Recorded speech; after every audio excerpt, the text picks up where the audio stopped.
तो जैसा कि हम पेज नंबर 87 लूसेंट का भूगोल देख चुके थे, शुक्र तक देख चुके थे। यहाँ से अब देखते हैं शुक्र से, ठीक है। तो यह पृथ्वी का निकटतम सबसे चमकीला और सबसे गर्म ग्रह होता है शुक्र। शुक्र है जो पृथ्वी का क्या है, बहन भी बोलते हैं इसको।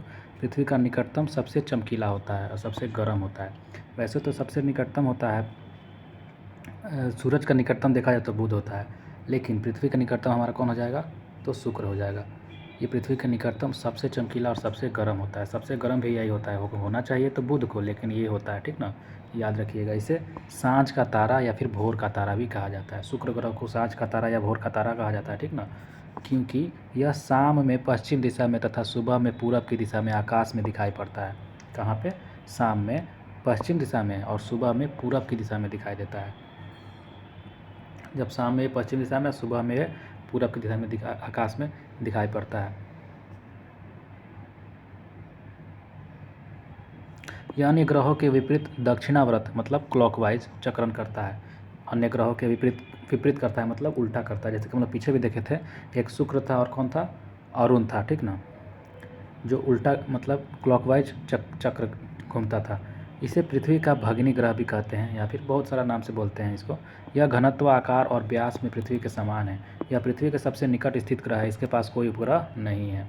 तो वही कह रहा है कि इसे पृथ्वी का भगिनी ग्रह कहते हैं और यह जो है घनत्व, आकार और व्यास में पृथ्वी के ही समान है। यह पृथ्वी के सबसे निकट स्थित ग्रह होता है, इसके पास कोई उपग्रह अपना नहीं है। आगे देखते हैं बृहस्पति के बारे में। तो हम लोग जानते हैं बृहस्पति सबसे बड़ा ग्रह है ना। तो सौरमंडल का सबसे बड़ा ग्रह यही है। इसे अपनी धुरी पर चक्कर लगाने में 10 घंटा, कितना घंटा, 10 घंटा सबसे कम समय लगता है। और बड़ा भी है और सबसे कम समय में एक क्या होता है, एक चक्कर लगा लेता है अपनी धुरी पर। तो सूर्य की परिक्रमा करने में, सूरज को मतलब घूर्णन करने, परिक्रमण करना में 12 वर्ष लगाता है। कितना साल, 12 साल लगाता है। बृहस्पति का द्रव्यमान जो होता है सूर्य के द्रव्यमान का लगभग 1/1000वां भाग है बृहस्पति का द्रव्यमान। सूर्य के द्रव्यमान का 1/1000वां भाग है बृहस्पति का। और इसके चारों ओर छल्ले बने हुए हैं। इसके चारों ओर क्या बने हुए हैं, छल्ले बने हुए हैं। तो बृहस्पति हो गया, शनि हो गया, उनको चारों ओर छल्ले हमको देखने को मिलता है। आगे देखिए, इसमें इसके उपग्रह गैनीमेड जो है ये पीले रंग का सभी उपग्रहों में सबसे बड़ा है। उपग्रह में देखा जाए तो गैनीमेड इसका उपग्रह है और ये पीला रंग का है। कैसा है, पीला रंग का है। और जितने भी उपग्रह हैं सभी उपग्रह में सबसे बड़ा है कि बृहस्पति का गैनीमेड उपग्रह, ठीक ना। बृहस्पति, शनि तथा यूरेनस, बृहस्पति, शनि और यूरेनस, इनके चारों ओर छल्ले पाए जाते हैं। देखिए हम लोग 2 बता दिए थे बृहस्पति, शनि को। एक यूरेनस भी है जिसके चारों ओर क्या पाए जाते हैं, छल्ले पाए जाते हैं। ये छल्ले विभिन्न पदार्थों के असंख्य छोटे छोटे पिंडों से बनी पट्टियाँ होती हैं। ये छल्ले होती हैं विभिन्न पदार्थ के असंख्य छोटा छोटा पिंड से ये बनी होती पट्टियाँ होती हैं जो घूमते रहती है ना। अब आते हैं मंगल ग्रह के बारे में। मंगल ग्रह, ये लाल ग्रह इसको कहा जाता है, रेड प्लैनेट। और इसका रंग कैसा होता है, लाल ही होता है। ये रंग जो लाल होता है ये किसके कारण होता है, आयरन ऑक्साइड के कारण होता है। किसके कारण होता है, आयरन ऑक्साइड के कारण होता है। यहाँ पृथ्वी के समान 2 ध्रुव है तथा इसकी कक्षा तली 25 डिग्री के कोण पर झुका हुआ है। यह पृथ्वी के जो है, यह पृथ्वी के समान 2 ध्रुव है तथा इसकी जो कक्षा तली है 25 डिग्री के कोण पर झुका हुआ है, जिसके कारण यहाँ पृथ्वी के समान क्या होता है, ऋतु परिवर्तन होता है। क्या होता है, ऋतु परिवर्तन होता है। यहाँ पे मंगल ग्रह पे क्या होता है, जैसे पृथ्वी पर ऋतु परिवर्तन होता है, यहाँ पे भी ऋतु परिवर्तन होता है। और यह पृथ्वी के समान 2 ध्रुव पर है। इसमें भी 2 ध्रुव है, उत्तरी ध्रुव, दक्षिणी ध्रुव, तथा इसकी कक्षा तली 25 डिग्री के कोण पर झुका हुआ है, ठीक ना। कितना डिग्री पर, 25 डिग्री कोण पर झुका हुआ है। देखिएगा दोस्तों, तो इसके दिन का मान एवं फोमोस और डिमोस। तो पूछता है कि फोमोस और डिमोस किसके उपग्रह है, तो मंगल के 2 उपग्रह फोमोस और डिमोस। सूर्य की परिक्रमा करने में इसे कितना दिन लग जाता है, तो सूर्य का परिक्रमा करने में इसको 687 दिन लग जाता है। कितना दिन, 687 दिन। वही हम लोग बृहस्पति का देखे थे, मात्र 10 घंटा लग रहा था। कितना घंटा, मात्र 10 घंटा बृहस्पति को लग रहा था। सॉरी, इसको तो अपनी धुरी पर चक्कर लगाने में 10 घंटा लग रहा था, ध्यान दीजिएगा। और सूर्य की परिक्रमा करने में 12 वर्ष लग रहा था, 12 वर्ष लग रहा था। सूर्य की परिक्रमा करने में 12 वर्ष लग रहा था, अपनी धुरी पर 10 घंटा। और वहीं मंगल ग्रह का हम लोग देखे थे, तो ये अपनी धुरी पर 24 घंटे में एक बार पूरा चक्कर लगा रहा था और पूरा सूर्य की परिक्रमा करने में 687 दिन ये लगा रहा था, ठीक ना। चलिए आगे देखते हैं। सौरमंडल का सबसे बड़ा ज्वालामुखी जो है ओलिपस मेसी है। कौन सा है, ओलिपस मेसी है जो सौरमंडल का सबसे बड़ा ज्वालामुखी है, ओलिपस मेसी।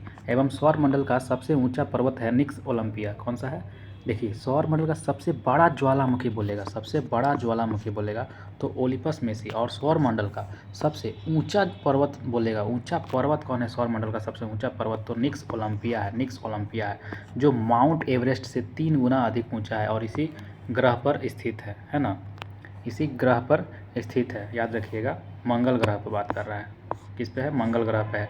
तो सबसे बड़ा जो है पर्वत जो है मंगल ग्रह पे देखने को मिलता है, वो भी किस, क्या नाम है इसका? निक्स ओलंपिया नाम है इसका। क्या नाम है? निक्स ओलंपिया जो है मंगल ग्रह पे सबसे ऊंचा पर्वत है, माउंट एवरेस्ट से 3 गुना बड़ा है, समझे? हम लोग का जो माउंट एवरेस्ट है उसका 3 गुना बड़ा है निक्स ओलंपिया।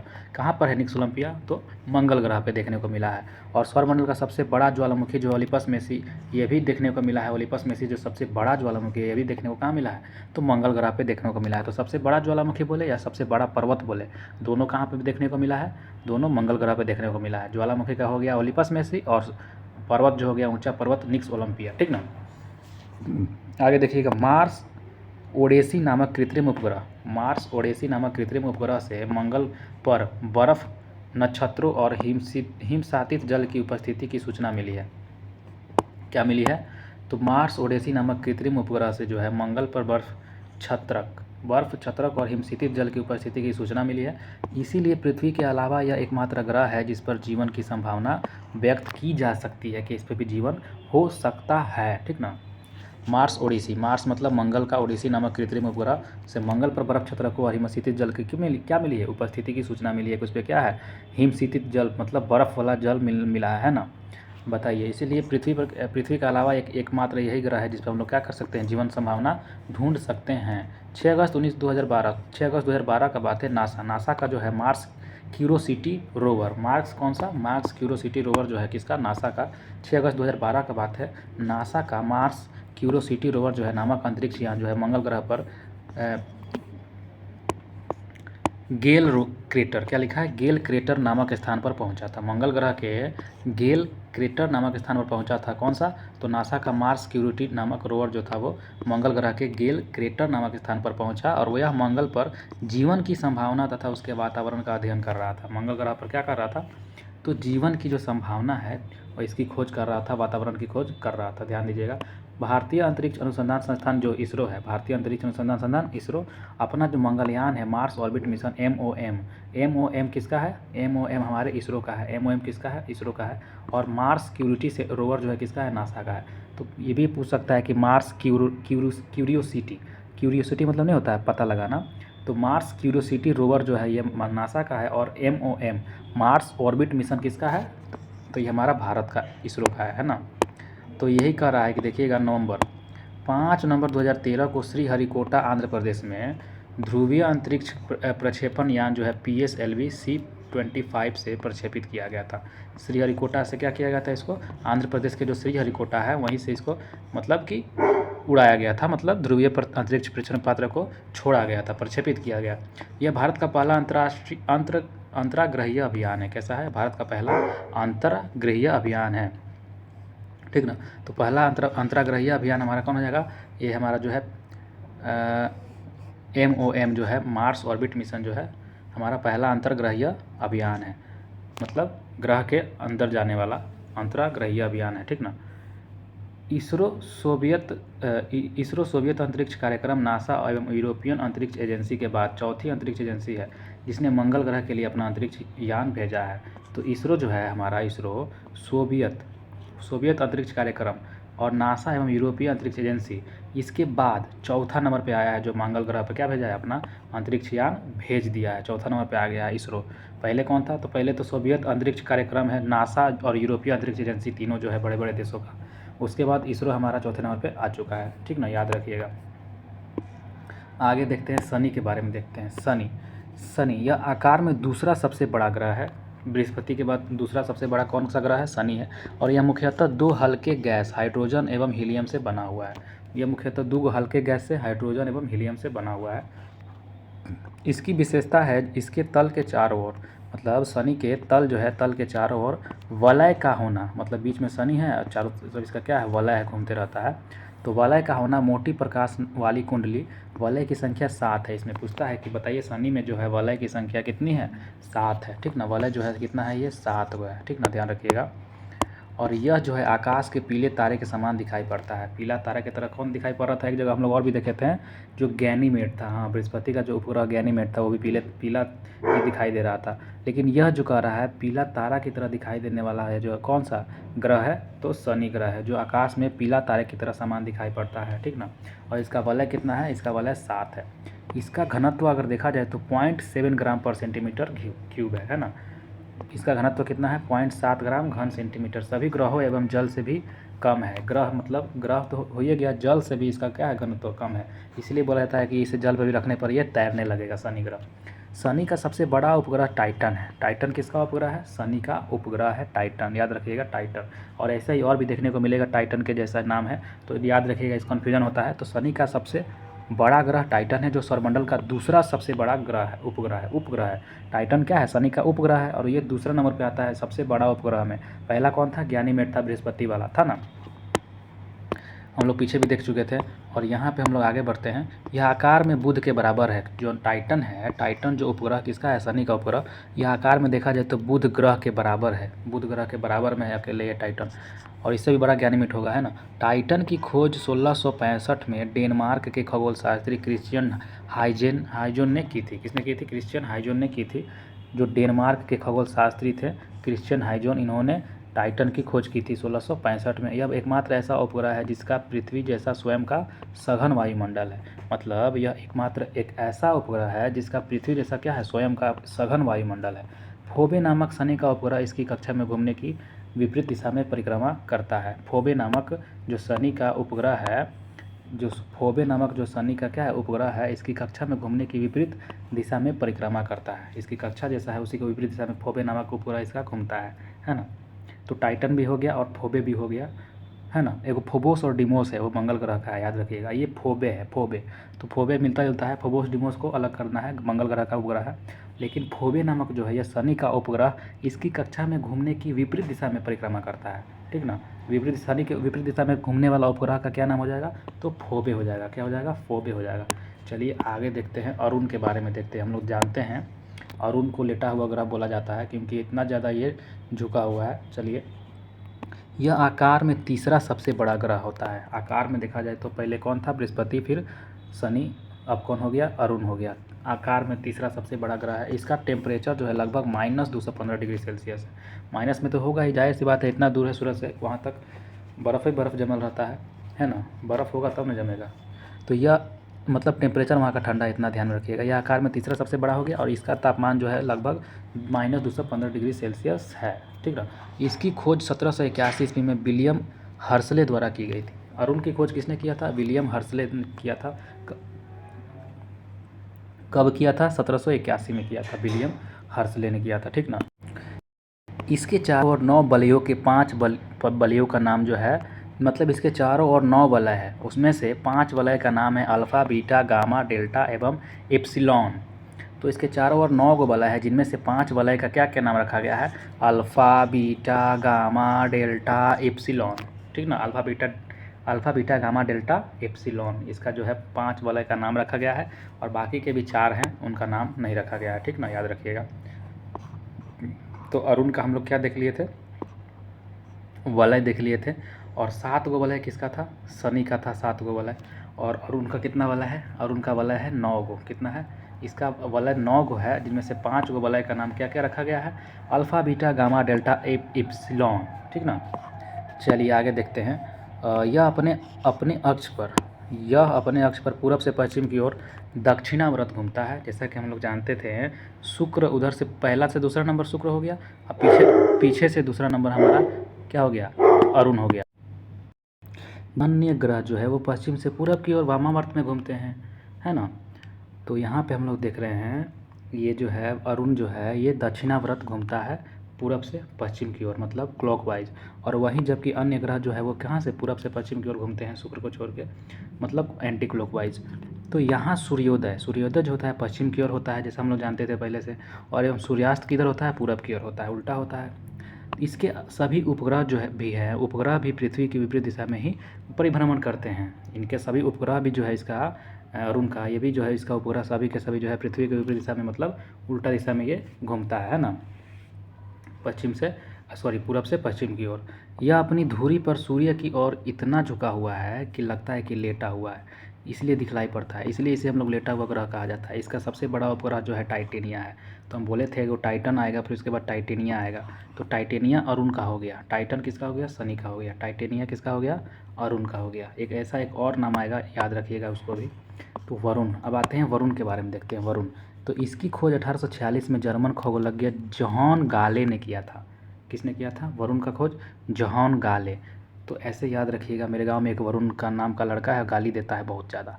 तो वरुण नाम का लड़का क्या देता है, गाली देता है। जॉन गाले इसके खगोलज्ञ थे, कौन, जर्मन खगोलज्ञ जॉन गाले। और नई खगोलज्ञ व्यवस्था में यह सूर्य से सबसे दूर स्थित ग्रह है। नया जो खगोलीय व्यवस्था किया गया है इसमें सूर्य से सबसे दूर इसको रखा गया है, वरुण को, है ना।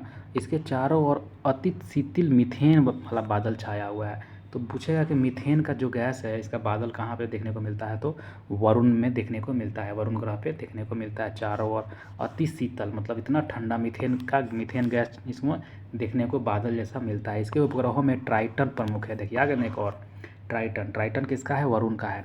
तो शनि का देखे थे टाइटन था, अरुण का देखे थे टाइटेनिया था, और वरुण का क्या है, तो ट्राइटन है। Titan, titania, Triton, Titan, titania, Triton, तीनों अलग अलग है, याद रखिएगा।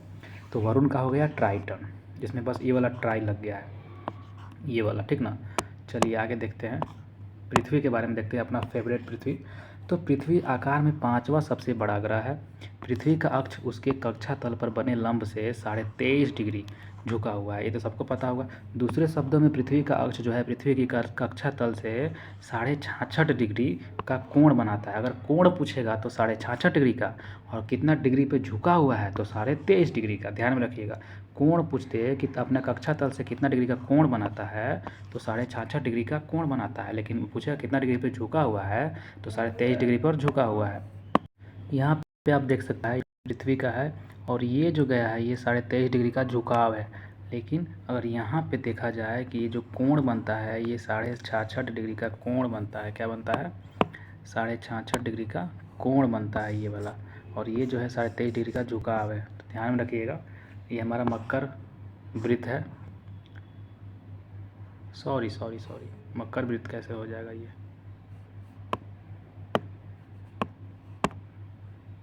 अच्छा ऐसे गया। देखिए ये जो है ये विषुवत वृत्त है, लेटा हुआ है, तो इसलिए इसको थोड़ा ऐसे देखना है। कैसे देखना है हम लोग को, ऐसे देखना है, थोड़ा सा झुका के देखना है। और तो ये हमारा विषुवत वृत्त हो जाएगा 0 डिग्री, कितना 0 डिग्री, नीचे में हमारा मकर, और ऊपर में हमारा कर्क वृत्त। हमारा भारत यहीं पे है, भारत हमारा कहाँ पे है, यहाँ पे है ना। तो हम लोग देख रहे थे कितना डिग्री पे झुका हुआ है, तो यही जो कोण है, जो कोण बनता है ये 23.5 डिग्री पे ये झुका हुआ है। और जो ये जो है इधर वाला जो है इसको हम लोग क्या बोलते हैं, कोण बोलते हैं, क्या बोलते हैं, कोण बोलते हैं। 66.5 डिग्री का ये कोण बनाता है, ठीक ना। चलिए आगे देखते हैं इसके बारे में। ग्लोब पर वह वृत्त जो दिन और रात को विभाजित करता है उसे प्रदीप्ति वृत्त कहते हैं। क्या कहते हैं, प्रदीप्ति वृत्त। तो जो ग्लोब पर वृत्त जो है जो दिन और रात को विभाजित करेगा, बांटेगा, उसको हम लोग प्रदीप्ति वृत्त कहेंगे, ठीक ना। दिन और रात को बांटने वाले को क्या बोलते हैं, प्रदीप्ति वृत्त बोलते हैं जी। प्रदीप्ति मतलब जो दिन हो या रात करो उसको हम लोग क्या बोल सकते हैं, प्रदीप्ति वृत्त। मानचित्र एवं ग्लोब पर पाई जाने वाली प्रतिच्छेद रेखाओं को भौगोलिक रेखा जाल कहते हैं। क्या कहते हैं, भौगोलिक रेखा जाल। जो मानचित्र पर जितना भी ग्लोब पर पाई जाने वाली प्रतिच्छेद रेखा है, हम लोग देखते थे ना यहाँ पे, इसमें तो नहीं दिया है कि जितना भी ऐसे ऐसे बनाया गया है, ऐसे ऐसे बनाया गया है, ऐसे ऐसे ऐसे ऐसे ऐसे ऐसे जितना ही बनाया गया है, यही क्या है, प्रतिच्छेदित जाल है, क्या है, जाल है, ठीक ना। और यह सौरमंडल का एकमात्र ग्रह है जिस पर जीवन है। पृथ्वी हमारा क्या है, एकदम एकमात्र उपग्रह है जो कि इस पे जीवन है, और इसका घनत्व सभी ग्रह में सबसे अधिक है, 5.5 ग्राम पर सेंटीमीटर क्यूब। यहाँ पे याद रखने वाला बात यही है कि इसका घनत्व कितना है पृथ्वी का, 5.5 ग्राम पर सेंटीमीटर क्यूब। वही हम लोग देखे थे शनि का कितना था, तो 0.7 था, शायद 0.7 घन मीटर क्यूब था ना। तो इसका कितना है, 5.5 है पृथ्वी का। इसका एकमात्र उपग्रह चंद्रमा जो है हम लोग जानते हैं, इसका औसत व्यास कितना है, तो 12,742 किलोमीटर। औसत व्यास मतलब एवरेज जो है। और इसकी गणना जो है सर्वप्रथम इरेटोस्थनीज ने ही किया था। इरेटोस्थनीज ने इसकी भी गणना किया था। चंद्रमा की गणना किसने किया था, इरेटोस्थनीज ने। और इसका जो औसतन एवरेज व्यास रखा था 12,742, ठीक ना। अगर औसतन नहीं पूछे तो पूछ दे कि विषुवत जो है, विषुवतीय व्यास कितना है, तो ये हमारा जो पृथ्वी है इसका जो बीच में जो है 0 डिग्री, इसका व्यास यहाँ से यहाँ तक का व्यास कितना है तो यहाँ से यहाँ तक जो है हमारा 12,756 किलोमीटर है विषुवतीय व्यास। और ध्रुवीय व्यास देखा जाए, ध्रुवीय व्यास जो है 12,700 कितना है 13 किलोमीटर ध्रुवीय व्यास है ना। तो दोनों व्यासों का अंतर 43 किलोमीटर आता है और इसकी औसत त्रिज्या 6,371 किलोमीटर है। तो औसत इसका हम लोग आधा कर देंगे, 12,741 का आधा तो 6,371 आएगा ना। तो औसत व्यास याद रखिएगा तो औसत त्रिज्या भी निकाल लीजिएगा उसका आधा करके। लेकिन अगर विषुवतीय व्यास याद रखना हम लोग को ज़रूरी है और ध्रुवीय व्यास याद रखना ज़रूरी है। विषुवतीय व्यास 12,756 है, थोड़ा सा ज़्यादा है औसत से, और ध्रुवीय व्यास 12,713 है, थोड़ा सा कम है औसत से। इन्हीं दोनों को जोड़ के ना एवरेज औसत निकाला होगा, ठीक ना। तो विषुवतीय व्यास कितना है 12,756 और 12,713 इसका ध्रुवीय व्यास है, और इन दोनों का डिफरेंस ही हमारा 43 किलोमीटर आता है, ठीक ना। तो विषुवतीय व्यास अलग है और ध्रुवीय व्यास अलग है, यह भी ध्यान में रखिएगा। किसका का बात हो रहा है, तो चंद्रमा का बात हो रहा है। किसका, पृथ्वी का, चंद्रमा का माफ़ी चाहें दोस्तों, ये जो दिया हुआ है ना ये अपना पृथ्वी का दिया हुआ है, ध्यान में रखिएगा। और ये जो दिया हुआ है चंद्रमा का दिया हुआ है, ठीक ना दोस्तों। हमको लग रहा है दिया हुआ है, ठीक ना। चंद्रमा का जो औसत व्यास है 3476 किलोमीटर दिया हुआ है गूगल पे, 3476 किलोमीटर। और ये जो दिया हुआ है ये पृथ्वी का व्यास दिया हुआ है। तो इसकी विषुवतीय व्यास 12,756, ध्रुवीय व्यास 12,713 है ना। और ये जो है उपग्रह चंद्रमा का औसत व्यास, और औसत व्यास, एक सेकेंड अभी कन्फ्यूजन मेरा दूर हो गया। ये जो दिया हुआ है ये तीनों का तीनों पृथ्वी का दिया हुआ है। किसका दिया हुआ है, पृथ्वी का दिया हुआ है। चंद्रमा का व्यास जो है वो 3476 किलोमीटर है, ठीक ना। और यहाँ पे जो है यहाँ पे और लगा के इसको क्रॉस कर दिया हुआ है, ठीक ना। तो देखिए एक इसका एकमात्र उपग्रह चंद्रमा ये ख़त्म यहाँ से। अब यहाँ से कह रहा है कि पृथ्वी के बारे में औसत व्यास 12,742 किलोमीटर, इसकी गणना सर्वप्रथम इराटोस्थनीज ने की थी। ये अलग कह रहा है किसके बारे में, पृथ्वी के बारे में। और यहाँ भी पृथ्वी के ही बारे में कह रहा है कि विषुवतीय व्यास 12,756 और ध्रुवीय व्यास 12,713, और इन दोनों का अंतर 43 किलोमीटर है, जो कि औसत त्रिज्या देखा जाए तो इसका आधा कर दीजिएगा 6371, जो कि हम लोग यहाँ से देखे थे। तभी ना हम लोग पता चला था कि हाँ इसका जो है पृथ्वी का जितना उस व्यास है उसका आधा त्रिज्या होगा पृथ्वी का। तो हम लोग यहाँ पे समझ में अभी आ चुका है। चलिए, पृथ्वी की आयु लगभग 4.6 अरब वर्ष है, और इस पर जीवन लगभग 3 अरब 80 लाख वर्ष पहले शुरुआत हो चुका था। तो पृथ्वी का जो आयु है, एज कितना है 4.6 अरब वर्ष है, कितना है 4.6 अरब वर्ष। और इस पर जीवन कब से शुरुआत हुआ था, 3 अरब 80 लाख साल पहले इस पर जीवन की शुरुआत हुई थी, ठीक ना। 3 अरब 80 लाख वर्ष पहले। सूर्य से पृथ्वी की दूरी 149.6 मिलियन किलोमीटर है। कितना, 149.6 मिलियन किलोमीटर है सूर्य से पृथ्वी की दूरी। लगभग हम लोग बोल देते हैं कि 15 करोड़ किलोमीटर ऐसे करके। तो सूर्य से पृथ्वी की जो दूरी है वो 149.6 मिलियन किलोमीटर। कितना, 149.6, 149.6, 149.6 मिलियन, 149.6 मिलियन किलोमीटर। ये अपने अक्ष पर पश्चिम से पूरब 1610 किलोमीटर प्रति घंटा की चाल से 23 घंटा 56 मिनट 4 सेकंड में पूरा कर लेता है, ठीक ना। ये जो अपने अक्ष पर पश्चिम से पूरब जाता है सही बात है, और 1610 किलोमीटर टोटली वो घूमता है प्रति घंटा की चाल से, 1610 किलोमीटर घूमता है प्रति घंटा की चाल से, 23 घंटा 1610 किलोमीटर प्रति घंटा की चाल से वो घूमता है। 1610 किलोमीटर प्रति घंटा, मतलब 1 घंटा में 1610 किलोमीटर उतना स्पीड चलता है, और 23 घंटा 56 मिनट 4 सेकंड लगाता है पूरा चक्कर लगाने में। पृथ्वी की इस गति का घूर्णन या फिर दैनिक गति कहते हैं, ठीक ना। इसको घूर्णन गति बोलते हैं या फिर दैनिक गति बोलते हैं। इसी के कारण दिन रात होता है, और इस गति से ही दिन रात होता है, लिख भी रहा है यहाँ पे, है ना। वो देखने से पहले हम लोग आगे बढ़ते हैं। यहाँ पे थोड़ा पिंक कलर में देख लेते हैं। पृथ्वी को हम लोग नीला ग्रह बोलते हैं, मंगल को लाल ग्रह, अरुण को पीला ग्रह, और वरुण को हरा ग्रह। अरुण को पीला ग्रह और वरुण को हरा ग्रह, ऐसे याद रखिएगा। इसको नीला भी बोल देते हैं, कहीं कहीं पे नीला इसको भी बोल दिया जाता है, ठीक ना। वरुण को हरा नीला ऐसे लिखा जाता है।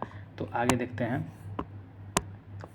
पृथ्वी को सूर्य की एक परिक्रमा पूरी करने में 365 दिन 5 घंटे 48 मिनट 46 सेकेंड, लगभग 365 दिन 6 घंटे का समय लगता है। पृथ्वी को सूर्य का एक परिक्रमा पूरा करने में, सूर्य का परिक्रमा पूरा करने में 365 दिन लगता है, और लेकिन और भी है क्या इसमें, 5 घंटा 48 मिनट 46 सेकेंड, 5:48:46, 5 घंटा 48 मिनट 46 सेकेंड। लगभग 365 दिन 6 घंटे हम लोग बोल देते हैं, लेकिन अगर लगभग ना पूछ के पूछे तो 365 दिन 5 घंटा 48 मिनट 46 सेकेंड, है ना। 5 घंटा 48 में से 2 कम करिए, 46 सेकेंड। इस समयावधि के दौरान परिक्रमा पूरी करने में पृथ्वी का जो माध्य वेग है लगभग 30 किलोमीटर पर सेकेंड के हिसाब से वो लगभग 29.8 किलोमीटर पर सेकेंड से होता है। लगभग में पूछते तो 30 किलोमीटर, लेकिन एग्जैक्ट पूछे तो 29.8 किलोमीटर पर सेकेंड से ये होता है इसकी परिक्रमा पूरी करने में, है ना। समय का अवधि जो है वो कितना है, 29.8 किलोमीटर पर सेकेंड है। सूर्य से चतुर्दिक पृथ्वी की इस परिक्रमा को पृथ्वी की वार्षिक गति अथवा परिक्रमण कहते हैं। पृथ्वी को सूर्य की एक परिक्रमा करने में लगे समय को हम लोग सौर वर्ष कहा जाता है। पृथ्वी को सूर्य की एक परिक्रमा पूरा करने में, जो पृथ्वी है सूर्य का एक परिक्रमा पूरा करेगा उसको कितना सौर वर्ष बोलेंगे, 1 सौर वर्ष बोलेंगे। और प्रत्येक सौर वर्ष जो है कैलेंडर वर्ष से लगभग 6 घंटा बढ़ते जाता है। प्रत्येक सौर वर्ष जो है कैलेंडर वर्ष से लगभग 6 घंटा बढ़ जाता है, और जिसे हर चौथे वर्ष पे लीप वर्ष बनाकर हम लोग उसको क्या करते हैं, फिर से मिला देते हैं। तो हर 4 साल पर हम लोग देखते हैं कि लीप वर्ष आता है, हर 4 साल पे क्या आता है, लीप वर्ष आता है। वही 6 घंटा बढ़ते जाता है 6 का 24 घंटा, फिर 1 साल पे वो मैनेज कर देते हैं हम लोग। हर चौथे वर्ष में लीप वर्ष बनाकर हम लोग उसको समायोजित कर देते हैं। लीप वर्ष 366 दिन का बना देते हैं, जिसके कारण फरवरी माह 28 के समय स्थान पर कितना दिन का हो जाता है, 29 दिन का हो जाता है। इसीलिए हर 4 साल पे हम लोग को देखने को मिलता है फरवरी कितना दिन का रहता है, 29 दिन का रहता है हर 4 साल पे, ठीक ना। पृथ्वी पर ऋतु परिवर्तन इसकी अक्ष पर झुके होने के कारण व सूर्य के सापेक्ष इसकी स्थिति में परिवर्तन यानी वार्षिक गति के कारण होती है। जो पृथ्वी पर है ऋतु का परिवर्तन हम लोग जानते हैं कि इसके जो है अपने अक्ष पर झुके होने के कारण होता है, और सूर्य की सापेक्ष इसकी स्थिति में परिवर्तन यानी वार्षिक गति के कारण होता है। वार्षिक गति के कारण ही पृथ्वी पर दिन और रात छोटा बड़ा होता है। तो वार्षिक गति के कारण जो होता है दिन रात कैसा होता है, छोटा या फिर बड़ा। छोटा बड़ा किसके कारण, वार्षिक गति के कारण। ये मत समझिए कि दिन रात होता है, घूर्णन गति के कारण दिन रात होता है। वार्षिक गति के कारण जो होता है दिन रात छोटा बड़ा होता है। इसमें स्पेशल क्या है, छोटा बड़ा। तो वार्षिक गति के कारण दिन रात क्या होता है, छोटा या फिर बड़ा। आकार और बनावट की दृष्टि से पृथ्वी शुक्र के समान है, जिसे हम लोग जानते हैं भगनी ग्रह है दोस्त। जल की उपस्थिति के कारण इसे नीला ग्रह भी कहा जाता है। ऊपर से देखने पे कैसा दिखाई देता है, नीला नीला दिखाई देता है पृथ्वी। तो सूर्य के बाद पृथ्वी के सबसे निकट का तारा प्रोक्सिमा सेंचुरी होता है। सूर्य के बाद जो है पृथ्वी के सबसे निकट का तारा कौन सा हो जाएगा, प्रोक्सिमा सेंचुरी। अगर मान चलिए सूर्य क्या हो गया, ख़त्म हो गया, ब्लास्ट करके ख़त्म हो गया 0 तब उसके बाद हम लोग को सबसे नज़दीक तारा कौन दिखाई देगा, प्रोक्सिमा सेंचुरी दिखाई देगा। उसका तो यहाँ तक पहुँच ही नहीं पाएगा प्रकाश, तो हम लोग अंधेरा हो जाएगा पूरा धरती पे, ऐसे हम लोग समझ सकते हैं। लेकिन सूर्य अभी बहुत दिन तक जीवित रहेगा। सूर्य के बाद पृथ्वी की सबसे निकट तारा प्रोक्सिमा सेंचुरी है, जो अल्फा सेंचुरी समूह का एक तारा है। प्रोक्सिमा सेंचुरी है जो किस समूह का है, तो अल्फा सेंचुरी का ये समूह का तारा है प्रोक्सिमा सेंचुरी। ध्यान में रखिएगा, अल्फा सेंचुरी समूह का एक तारा है। यह पृथ्वी से 4.22 प्रकाश वर्ष दूर है। कितना दूर है, पृथ्वी से 4.22 प्रकाश वर्ष दूर है, और यह सूर्य का भी निकटतम तारा है। यह सूर्य का भी क्या है, तो निकटतम तारा है। सूर्य का निकटतम तारा कौन हो जाएगा, तो ये हमारा प्रोक्सिमा सेंचुरी हो जाएगा, जो कि अल्फा सेंचुरी समूह का एक तारा है। और ये पृथ्वी से कितना 4.22 मतलब 4.22 प्रकाश वर्ष दूर है ना। लगभग में 4-4.5 प्रकाश वर्ष दूर मान सकते हैं प्रोक्सिमा सेंचुरी, है ना। आगे देखते हैं, यह सूर्य का भी सबका निकटतम तारा है। आगे देखते हैं, 24 अगस्त 2006 को जो अंतर्राष्ट्रीय खगोल विज्ञानी संघ IAU की प्राग चेक गणराज्य बैठक में खगोल वैज्ञानिकों ने प्लूटो का ग्रह होने की दर्जा खत्म कर दिया था। हम लोग पिछले जो है पार्ट में भी यही देखे थे, है ना। क्योंकि इसकी कक्षा वृत्ताकार नहीं थी और यह वरुण ग्रह की कक्षा को होकर गुजर रही थी, माने वरुण की कक्षा को काट रहा था। तो ये भी पूछता है कि प्लूटो जो था किस ग्रह के कक्षा को काटता है, जिसकी वजह से इसको हटा दिया गया ग्रह के श्रेणी में से। तो ये वरुण ग्रह की कक्षा को काट रहा था, वरुण ग्रह की कक्षा को ये काट रहा था, है ना। में प्लूटो को बौने ग्रह की श्रेणी से हटा रखा गया था, ठीक ना। साइरस या फिर डॉग स्टार, क्या है साइरस और डॉग स्टार, तो पृथ्वी से 9 प्रकाश वर्ष दूर स्थित एवं सूर्य से दुगुने द्रव्यमान वाला तारा है ये, समझ लीजिए। साइरस या फिर डॉग स्टार बोलते हैं इसको। यह रात्रि में दिखाई पड़ने वाला सर्वाधिक चमकीला तारा होता है। जो रात में हम लोग सबसे ज़्यादा चमकता तारा है यही है, साइरस या फिर डॉग स्टार है, साइरस या फिर डॉग स्टार है। और ये पृथ्वी से 9 प्रकाश वर्ष दूर स्थित है। पृथ्वी से कितना, 9 प्रकाश वर्ष दूर स्थित है ना। अभी चलते हैं हम लोग चंद्रमा के, और जो कि उपग्रह है पृथ्वी का। तो चंद्रमा की सतह और उसकी आंतरिक स्थिति का अध्ययन करने वाला विज्ञान को हम लोग सेलेनोलॉजी कहते हैं। क्या कहते हैं? सेलेनोलॉजी। सेलेनोलॉजी, सेलेनोलॉजी अगर बोल दिया जाए कि सेलेनोलॉजी किसका मतलब कि किसका अध्ययन को कहते हैं सेलेनोलॉजी, तो चंद्रमा के अध्ययन को कहते हैं। देख रहे हैं कहीं मिलता जुलता है? नहीं मिल रहा है कुछ भी, तो हम लोग को याद करना पड़ेगा। सेलेनोलॉजी किसका अध्ययन को? चंद्रमा अध्ययन को कहते हैं। पृथ्वी पर धूल के जो मैदान हैं, पृथ्वी पर धूल के मैदान को शांति सागर कहते हैं। अरे यार, चंद्रमा पर धूल के मैदान को शांति सागर कहते हैं। पृथ्वी घुस जा रहा है मुँह में। तो चंद्रमा पर जो है धूल के मैदान को हम लोग शांति सागर कहते हैं। और यह चंद्रमा का पिछला भाग है जो अंधकारमय होता है। कैसा होता है? अंधकारमय होता है, जिसको हम लोग क्या बोलते हैं? शांति सागर। यहाँ पे क्या है? तो धूल का मैदान है। और यह चंद्रमा का पीछे का भाग है जो हम लोग को नहीं दिखाई देता है ना। हम लोग को तो चंद्रमा का मात्र 58-59% भाग ही देख पाते हैं ना। चंद्रमा के दक्षिण ध्रुव पर स्थित लिबनिट्ज पर्वत जो है 35,000 फीट 10,668 मीटर या फिर 35,000 फीट चंद्रमा का उच्चतम पर्वत है। कौन सा? लिबनिट्ज पर्वत जो है ये चंद्रमा का दक्षिण ध्रुव पर स्थित सबसे उच्चतम पर्वत है। चंद्रमा को ये जीवाश्म ग्रह भी कहा जाता है। चंद्रमा को कौन सा ग्रह? जीवाश्म ग्रह कहा जाता है, क्योंकि हम लोग सुनने में आया है कि चंद्रमा जो है ये भी पृथ्वी से टूट के ही बना हुआ है, इसलिए उस पर भी जीवाश्म पाया जा सकता है। तो चंद्रमा को हम लोग जीवाश्म ग्रह भी कह सकते हैं, है ना। और चंद्रमा का सबसे उच्चतम पर्वत का नाम बस याद रखिएगा, लिबनिट्ज पर्वत है। कौन सा पर्वत है? लिबनिट्ज पर्वत है। आगे देखिएगा, चंद्रमा पृथ्वी की एक परिक्रमा लगभग 27 दिन 8 घंटे में पूरा कर लेता है। तो चंद्रमा जो है पृथ्वी की एक बार परिक्रमा पूरा करता है, जाहिर सी बात है।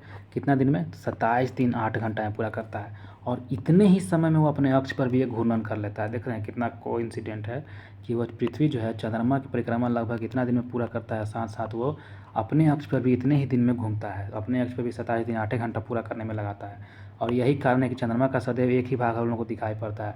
पृथ्वी से चंद्रमा का 57% भाग देख सकते हैं हम लोग। बोले ना हम 58-59 बता रहे थे, लेकिन यहाँ पे 57 करेक्ट कर लीजिएगा। पृथ्वी से चंद्रमा का 57% भाग हम लोग देख सकते हैं, ठीक ना। आगे देखते हैं, चंद्रमा का अक्ष तल पृथ्वी के अक्ष के साथ 58.48 डिग्री का अक्ष कोण बनाता है। जो चंद्रमा है और पृथ्वी है, इन दोनों का जो है अक्ष का कोण है 58.48 डिग्री का बनाता है। चंद्रमा पृथ्वी एक दूसरे से। चंद्रमा पृथ्वी के अक्ष के लगभग समानांतर है। कितना है? समानांतर ही है लगभग में। और इसका परिक्रमण पथ भी दीर्घवृत्ताकार है। चंद्र व्यास है 3480 किलोमीटर है। कितना है? आप 3476 बता रहे थे ऊपर में, लेकिन यहाँ पे आप एक जो करेक्ट कर लीजिएगा 3480, कहीं कहीं पे 3476 भी बोले तो वो भी हमारा सही है, जो कि हम गूगल से देख के बता रहे थे। तो चंद्रमा का जो व्यास है 3480 किलोमीटर है, तथा द्रव्यमान पृथ्वी के द्रव्यमान का लगभग 1/81 गुना है। पृथ्वी का जितना द्रव्यमान है उसके 1/81 गुना है चंद्रमा का द्रव्यमान। समझ में आ रहा है ना? 81वां हिस्सा में है, 1/81वां हिस्सा में है, तो उसका चंद्रमा का द्रव्यमान इतना, उसका द्रव्यमान कम है। क्यों है कम? पता नहीं। चंद्रमा एवं पृथ्वी के बीच की औसतन दूरी जो है 3,84,400 किलोमीटर है। 3,84,400 किलोमीटर है चंद्रमा और पृथ्वी के बीच की औसतन दूरी। कितनी है? तो 3,84,400 किलोमीटर, ठीक ना। याद रखिएगा, चंद्रमा हमारा और पृथ्वी दोनों के बीच की दूरी 3,84,400 किलोमीटर है। सूर्य के संदर्भ में चंद्रमा की परिक्रमा की अवधि है 29.53 दिन, लगभग 29 दिन 12 घंटे 44 मिनट 2.8 सेकेंड।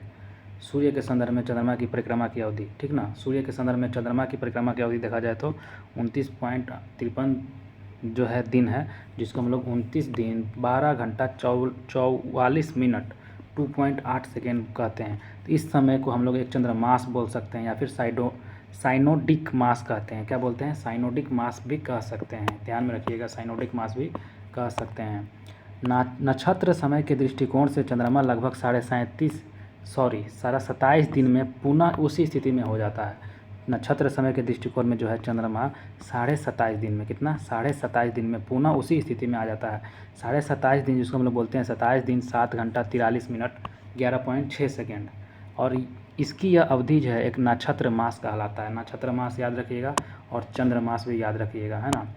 तो चंद्र मास किसे कहते हैं? तो सूर्य के संदर्भ में जो चंद्रमा की परिक्रमा की अवधि होती है उसको हम लोग चंद्र मास बोलते हैं, जो कितना है 29.53 दिन या फिर 29 दिन 12 घंटे 44 2.8 सेकेंड, ठीक।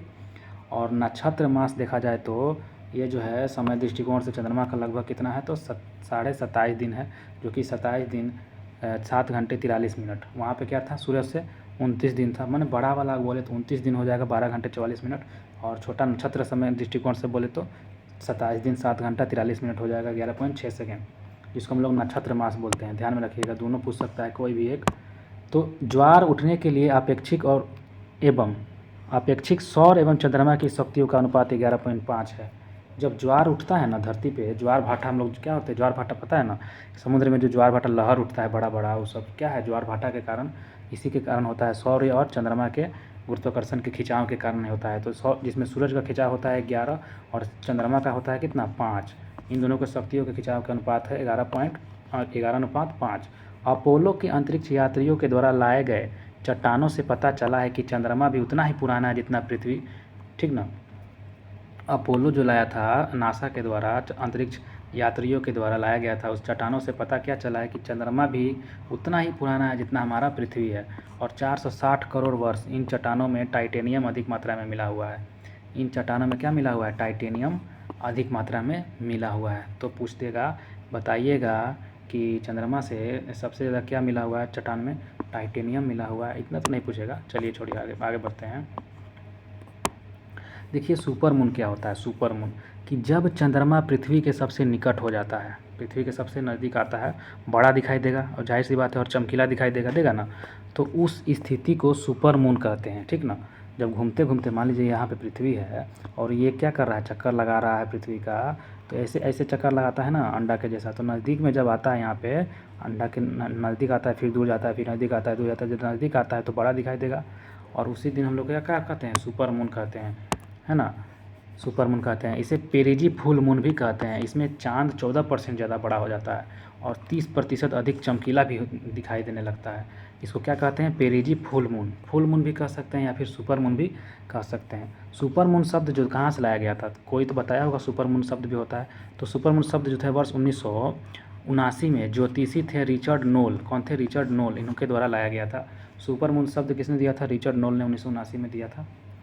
ब्लू मून देखिए, ब्लू मून देखते हैं क्या होता है। सुपर मून तो देख लिए हम लोग कि 14% ज़्यादा बड़ा दिखाई देने लगता है और 30% अधिक चमकीला दिखाई देने लगता है, जिसको हम लोग फुल मून भी बोलते हैं या फिर सुपर मून भी बोलते हैं। अब होता है ब्लू मून। ब्लू मून क्या होता है कि एक कैलेंडर माह में 2 पूर्णिमा जो हो जाती है। ब्लू मून का मतलब ये मत समझिए कि चंद्रमा ब्लू दिखाई देने लगता है, नहीं। ब्लू मून उसको बोलते हैं कि एक जो कैलेंडर है, मान के चलिए कोई कैलेंडर है महीना का, जनवरी फरवरी मार्च जो भी ले लीजिए, माह के 2 पूर्णिमा हो गया उसमें, जनवरी में ले लीजिए, मान लीजिए 2 उसमें क्या हो गया, पूर्णिमा हो गया। तो दूसरी पूर्णिमा जो है उसको चांद जो है ब्लू मून कहलाता है। पूर्णिमा का मतलब जब चांद पूरा दिखाई देता है उसको हम लोग पूर्णिमा बोलते हैं। तो किसी महीना में जो क्या हो जाता है कि 2 चांद, मतलब उसी महीना में 2 चांद दिखाई देने, मतलब 2 क्या दिखाई देने लगता है, पूरा उसी महीना में 1 तारीख को दिखाई दे दिया पूरा फुल मून, ठीक। धीरे धीरे कटते गया, फिर बढ़ते गया, बढ़ता है ना, आधा घटता है, आधा दिन, आधा समय में बढ़ता है, आधा महीना में फिर बढ़ता है, घटता है, ऐसे करके। तो जब घट के बढ़ने लगे और फिर बड़ा हो जाए, उसी महीना में वो बड़ा दिखाई देने लगे, उसी को बोलते हैं ब्लू मून। तो देखिए यहाँ पे बढ़िया से समझाया गया है। इसका मुख्य कारण 2 पूर्णिमाओं के बीच अंतराल 31 दिनों से कम हो जाता है, ठीक ना। 31 दिन से क्या होता है, कम होता है, 2 पूर्णिमा का अंतर, 2 पूर्णिमा मिल जाता है 1 ही महीना में, ठीक ना, उसी को हम लोग बोलते हैं। तो 31 दिन से कम हो जाता है, इसीलिए हो जाता है। 31 से ज़्यादा होगा तो तब तो क्या होगा, वो अगला महीना पार हो जाएगा। तो 31 दिन से कम रहता है, 2 पूर्णिमा मिल जाता है 1 ही महीना में, उसी को हम लोग बोलते हैं ब्लू मून। देखिए लिखा है कि ऐसा 2-3 साल पर एक बार होता है, ठीक ना, 2-3 साल पे देखने को एक बार मिलता है। अगस्त 2012 में 2 पूर्णिमा देखने को मिला था, 2 और 21 अगस्त को। देखिए अगस्त के दिन में देखा जाए 2012 में जाके, तो 2 तारीख को और 31 अगस्त को क्या देखने को मिला था, पूर्णिमा देखने को मिल गया था। तो 1 ही महीना में अगस्त में 2 पूर्णिमा देखने को मिल गया, इसको हम लोग अब क्या बोलेंगे, तो उस दिन को हम लोग ब्लू मून बोलेंगे। उस माह को क्या बोल देंगे, ब्लू मून देखे गया। और इनमें से 31 अगस्त के पूर्णिमा को ब्लू मून कहा गया। जो पहला वाला तो निकलेगा तो उसको कोई दिक्कत नहीं है, नॉर्मल से निकल रहा है बेचारा। जब दूसरा वाला उसी महीने में निकल गया तो उसको हम लोग स्पेशल बोलेंगे ना, तो उसी को हम लोग ब्लू मून बोलते हैं, उसी को क्या बोलते हैं, ब्लू मून बोलते हैं। आगे देखते हैं, 31 अगस्त को हम लोग ब्लू मून बोल दिए थे।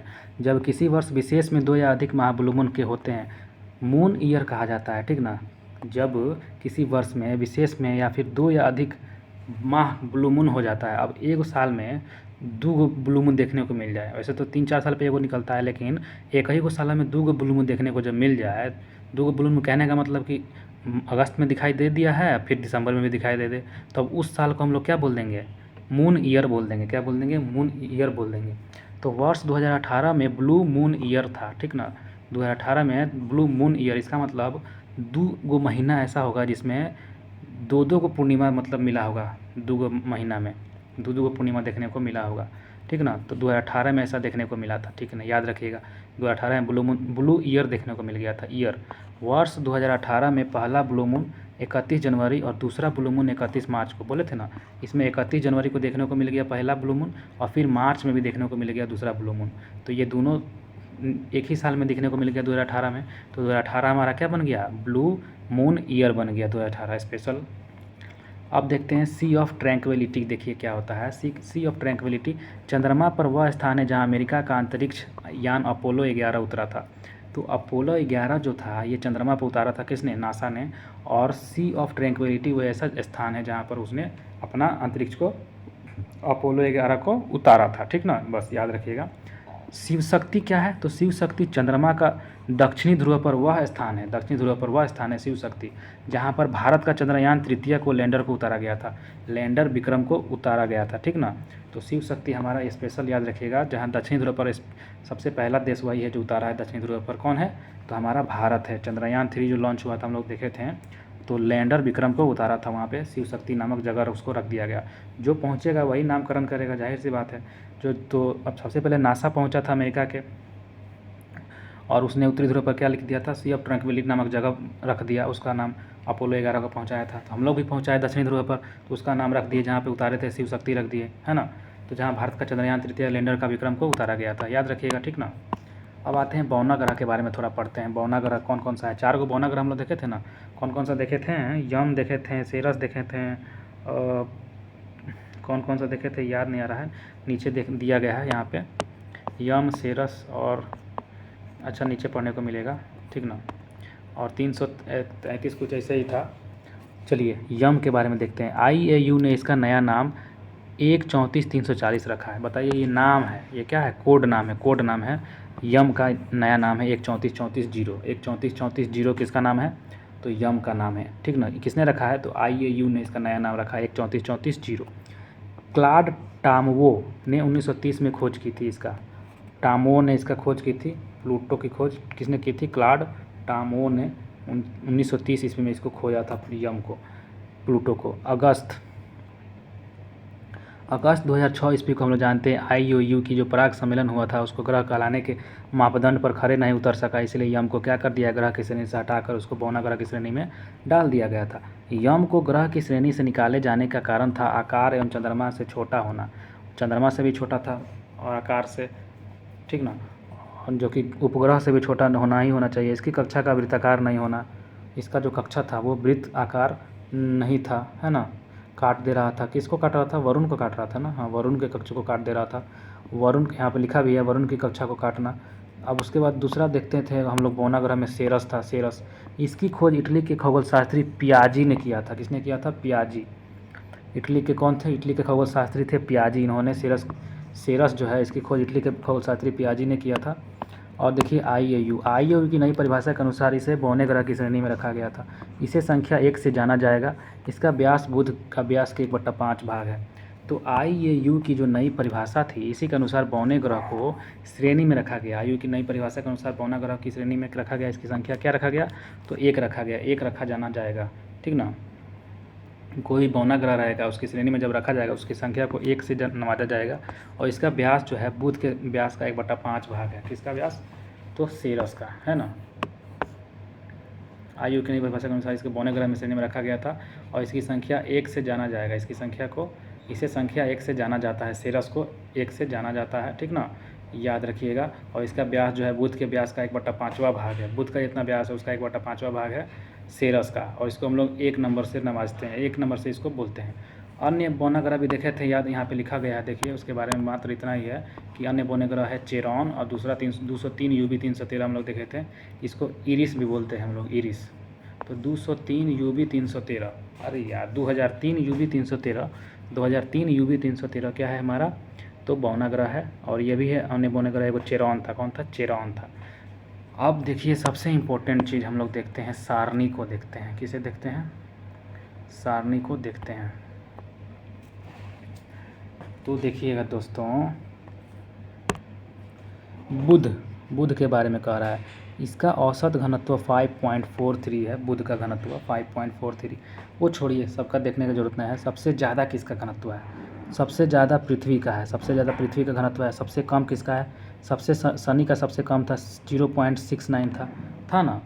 तो ऐसे हम लोग मात्र दुइये को याद रखते हैं, या फिर दूसरे नंबर पर भी देख सकते हैं। दूसरे नंबर पर कौन आ जाएगा, तो पृथ्वी का जितना घनत्व है हम लोग जानते हैं, इसका जो है बुध जो है घनत्व में पहले आ जाता है पृथ्वी का। वैसे तो आना चाहिए था शुक्र को, काहे कि उसकी बहन है, लेकिन यहाँ पे जो है घनत्व का जब आता है तो बुध बाजी मार जाता है पृथ्वी के साथ। पृथ्वी के साथ कौन बाजी मार जाता है, बुध बाजी। आगे देखते हैं, यहाँ पे हाँ, परिभ्रमण एवं घूर्णन अपने अक्ष पर। तो बुध का समय लगता है 58.6 दिन। सबसे कम समय में बुध मतलब 58 दिन में ये क्या कर लेता है, कम नहीं है यार, 58.6 दिन है, घंटा थोड़ी है। सबसे कम समय लगता है हमारा, हाँ यहाँ पे देखिए, बृहस्पति का सबसे कम समय लगता है 9 घंटा 56 मिनट में। ये क्या कर लेता है, तो परिभ्रमण कर लेता है 9 घंटा 56 मिनट में। और अगर इसका बारे में देखा जाए तो दूसरे नंबर पर कौन आएगा, शनि आएगा। उसके बाद कौन आएगा, तो वरुण आएगा, फिर अरुण आ जाएगा। तो दुइये को याद रखते हैं, बृहस्पति और शनि को। बृहस्पति सबसे कम समय में क्या कर लेता है, घूर्णन कर लेता है, बड़ा है इसीलिए। और शनि भी है जो इसके दूसरे नंबर पे आता है बड़ा में, तो ये भी घूर्णन कर लेता है उसके साथ साथ। तो बृहस्पति शनि 9 घंटा 56 मिनट और शनि का 10 घंटा 40 मिनट। और सबसे ज़्यादा समय कौन लगाता है, तो यहाँ पे देखिएगा ना, शुक्र ग्रह है। कौन सा ग्रह है, शुक्र ग्रह। यह 243 दिन लगा देता है। कितना दिन लगा देता है, 243 दिन में एक परिभ्रमण सूरज का लगाता है। वैसे तो हम लोग को साल निमा जाएगा इतना में, जितना में वो एक अपना चक्कर, मतलब अपने समय में वो अपनी जगह पे घूर्णन करता है 243 दिन में शुक्र। तो शुक्र जो है ये वैसे तो पृथ्वी का बहन है, लेकिन इसमें कंपेयर करने में एकदम पीछे रह गया है घूर्णन करने में। शुक्र ग्रह जो है घूर्णन करने में क्या रह गया, एकदम कम हो गया है। यही कारण है कि वो ज़्यादा गर्म हो जाता है। अब बुध देखिए, वैसे तो बुध नज़दीक है सूरज के, लेकिन वो घूमते रहता है थोड़ा जल्दी में है, कितना भी है तो इससे तो जल्दी ही ना घूम रहा है, तो वो ठंडा गर्म उतना नहीं हो पाता है, घूम जाता है पीछे से, फिर ठंडा हो जाता है, फिर घूमते रहता है ऐसे करके वो। लेकिन शुक्र है इतना धीरे धीरे घूमता ही है कि वो क्या होता है, उसका जो सतह है बहुत ज़्यादा गर्म हो जाता है। इसीलिए बुध को छोड़ के शुक्र को सबसे ज़्यादा गर्म ग्रह कहा जाता है, ठीक ना। चमकीला ग्रह भी इसको कहा जाता है, यहाँ पर लिखा भी है, गर्म ग्रह होने के कारण इसको चमकीला ग्रह कहते हैं, ग्रहों का रंग है ना। और देखिए परिक्रमण काल अगर देखा जाए, परिक्रमण काल, तो सबसे ज़्यादा समय परिक्रमण करने में कौन सा लगाता है, तो वरुण लगाता है, जो दूर है। तो जो दूर रहेगा वही ना ज़्यादा दिन परिक्रमण करने में लगाएगा। तो सबसे ज़्यादा दिन 164.8 वर्ष है वरुण का। उसके बाद सबसे कम का देखते हैं, सबसे कम का किसका है जी, तो हमारा 88 दिन का है, 88 दिन का है बुध का। सबसे कम का है 88 दिन का, किसका है, बुध का है सबसे कम, है ना। बृहस्पति का कितना है, 11 वर्ष 11 महीना, 11 वर्ष 11 महीना लगाता है बृहस्पति, एकदम 11 खटाक 11 वर्ष 11 महीना बृहस्पति का है। और देखा जाए तो बुध का उपग्रह है कोई नहीं है, और शुक्र का कोई उपग्रह नहीं है। पृथ्वी का हमारा एक उपग्रह चंद्रमा, मंगल का उपग्रह फोबोस डिमोस दूगो देखे थे। बृहस्पति का 97 गो बृहस्पति का है, लेकिन एगो सबसे बड़का कौन सा था उपग्रह, गैनीमेड था, है ना। शनि का टाइटन था, लेकिन इसका जो उपग्रह है 274 गो है। सबसे ज़्यादा किसका है, शनि का है 274 गो। जो है टाइटन इसका ग्रह है। अरुण का कौन था, ट्राइटन था। वरुण का कौन था, सॉरी अरुण का था टाइटेनियम, अरे टाइटेनियम का है टाइटेनिया, और वरुण का था ट्राइटन। ऐसे सबका उपग्रह है, लेकिन दूगो ऐसा जिसका उपग्रह नहीं है, जो किसके पास है, जो सबसे नज़दीक है सूरज का, दूगो, पहला और दूसरा, उसका अपना उपग्रह नहीं है। बुध शुक्र का अपना उपग्रह नहीं है, बाकी सबका अपना अपना ढेर सारा उपग्रह है ना। तो वरुण का 16 गो है, अरुण का 28 गो है, शनि का सबसे ज़्यादा है, शनि का 274 गो है।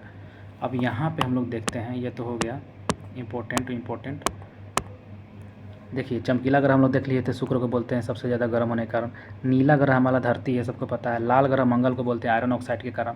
आयरन क्या है? आयरन लाल लौह को बोलते हैं, लौह को बोलते हैं ना लोहा को, तो लाल है लोहा की वजह से, आयरन की वजह से, आयरन ऑक्साइड के कारण लाल है। पीला ग्रह किसको बोलते हैं हम लोग? तो बृहस्पति को पीला ग्रह बोलते हैं। और शनि ग्रह को हम लोग काला ग्रह बोलते हैं N2 के कारण, नाइट्रोजन के कारण। वैसे ही शनि देवता काला ही है, तो N2 नाइट्रोजन के कारण इसको बोलते हैं काला। क्यों है शनि? तो नाइट्रोजन के कारण काला है ना, शनि देव, है ना, याद रखिएगा। बृहस्पति जो है पीला है, और सल्फर डाइऑक्साइड के कारण कैसा है? पीला है। सल्फर डाइऑक्साइड के कारण कैसा है? पीला है ना।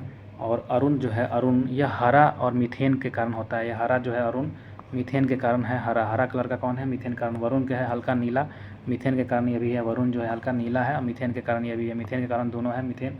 अरुण और वरुण, अरुण जो है हरा है और वरुण कैसा है? हल्का नीला है। काला जो है नाइट्रोजन के कारण है हमारा शनिदेव। और बृहस्पति जो है पीला है सल्फर डाइऑक्साइड के कारण। बृहस्पति जो है सल्फर डाइऑक्साइड के कारण क्या है? पीला है। चलिए इसका तो काम हो गया, मेन टॉपिक हम लोग देख लिए। परिभ्रमण या घूर्णन किसको? तो ग्रहों को अपने काल्पनिक अक्ष पे धुरी पर घूमना को बोलते हैं। अपने जो काल्पनिक अक्ष पे घूमता है उसको बोलते हैं परिभ्रमण या फिर घूर्णन। अब परिक्रमण किसको बोलते हैं? हम लोग देखते थे कि कोई बोलता है कि परिक्रमा करिए, किसी भी चीज़ को परिक्रमा करिए, तो किसी भी चीज़ को ना परिक्रमा किया जाता है। परिभ्रमण माने खुद में भ्रमण किया जाता है, और परिक्रमण मतलब किसी दूसरे को परिक्रमा किया जाता है। तो वही लिख रहा है, परिक्रमण ग्रहों के सूर्य के चारों ओर घूमना और उपग्रहों को ग्रहों के चारों ओर घूमना को हम लोग बोलते हैं परिक्रमण। ध्यान में रखिएगा, इंपॉर्टेंट वर्ड है, कन्फ्यूज करता है, ठीक ना। देखिएगा अब लघु सौर मंडलीय पिंड क्या होता है। तो सबसे पहले आता है क्षुद्र ग्रह, जिसको एस्ट्रॉइड्स बोलते हैं, क्षुद्र ग्रह, ठीक ना, जो लघु सौर मंडल पिंड में आता है। हम लोग 4 को देखे थे ना सबसे शुरुआत में, 4 पार्ट में बांटा गया था। एगो परंपरागत था, कौन कौन सा था? देखिए दिमाग पर से उतर रहा है, एक बार फिर से जाके देखते हैं हम ऊपर। परंपरागत था, किधर गया जी?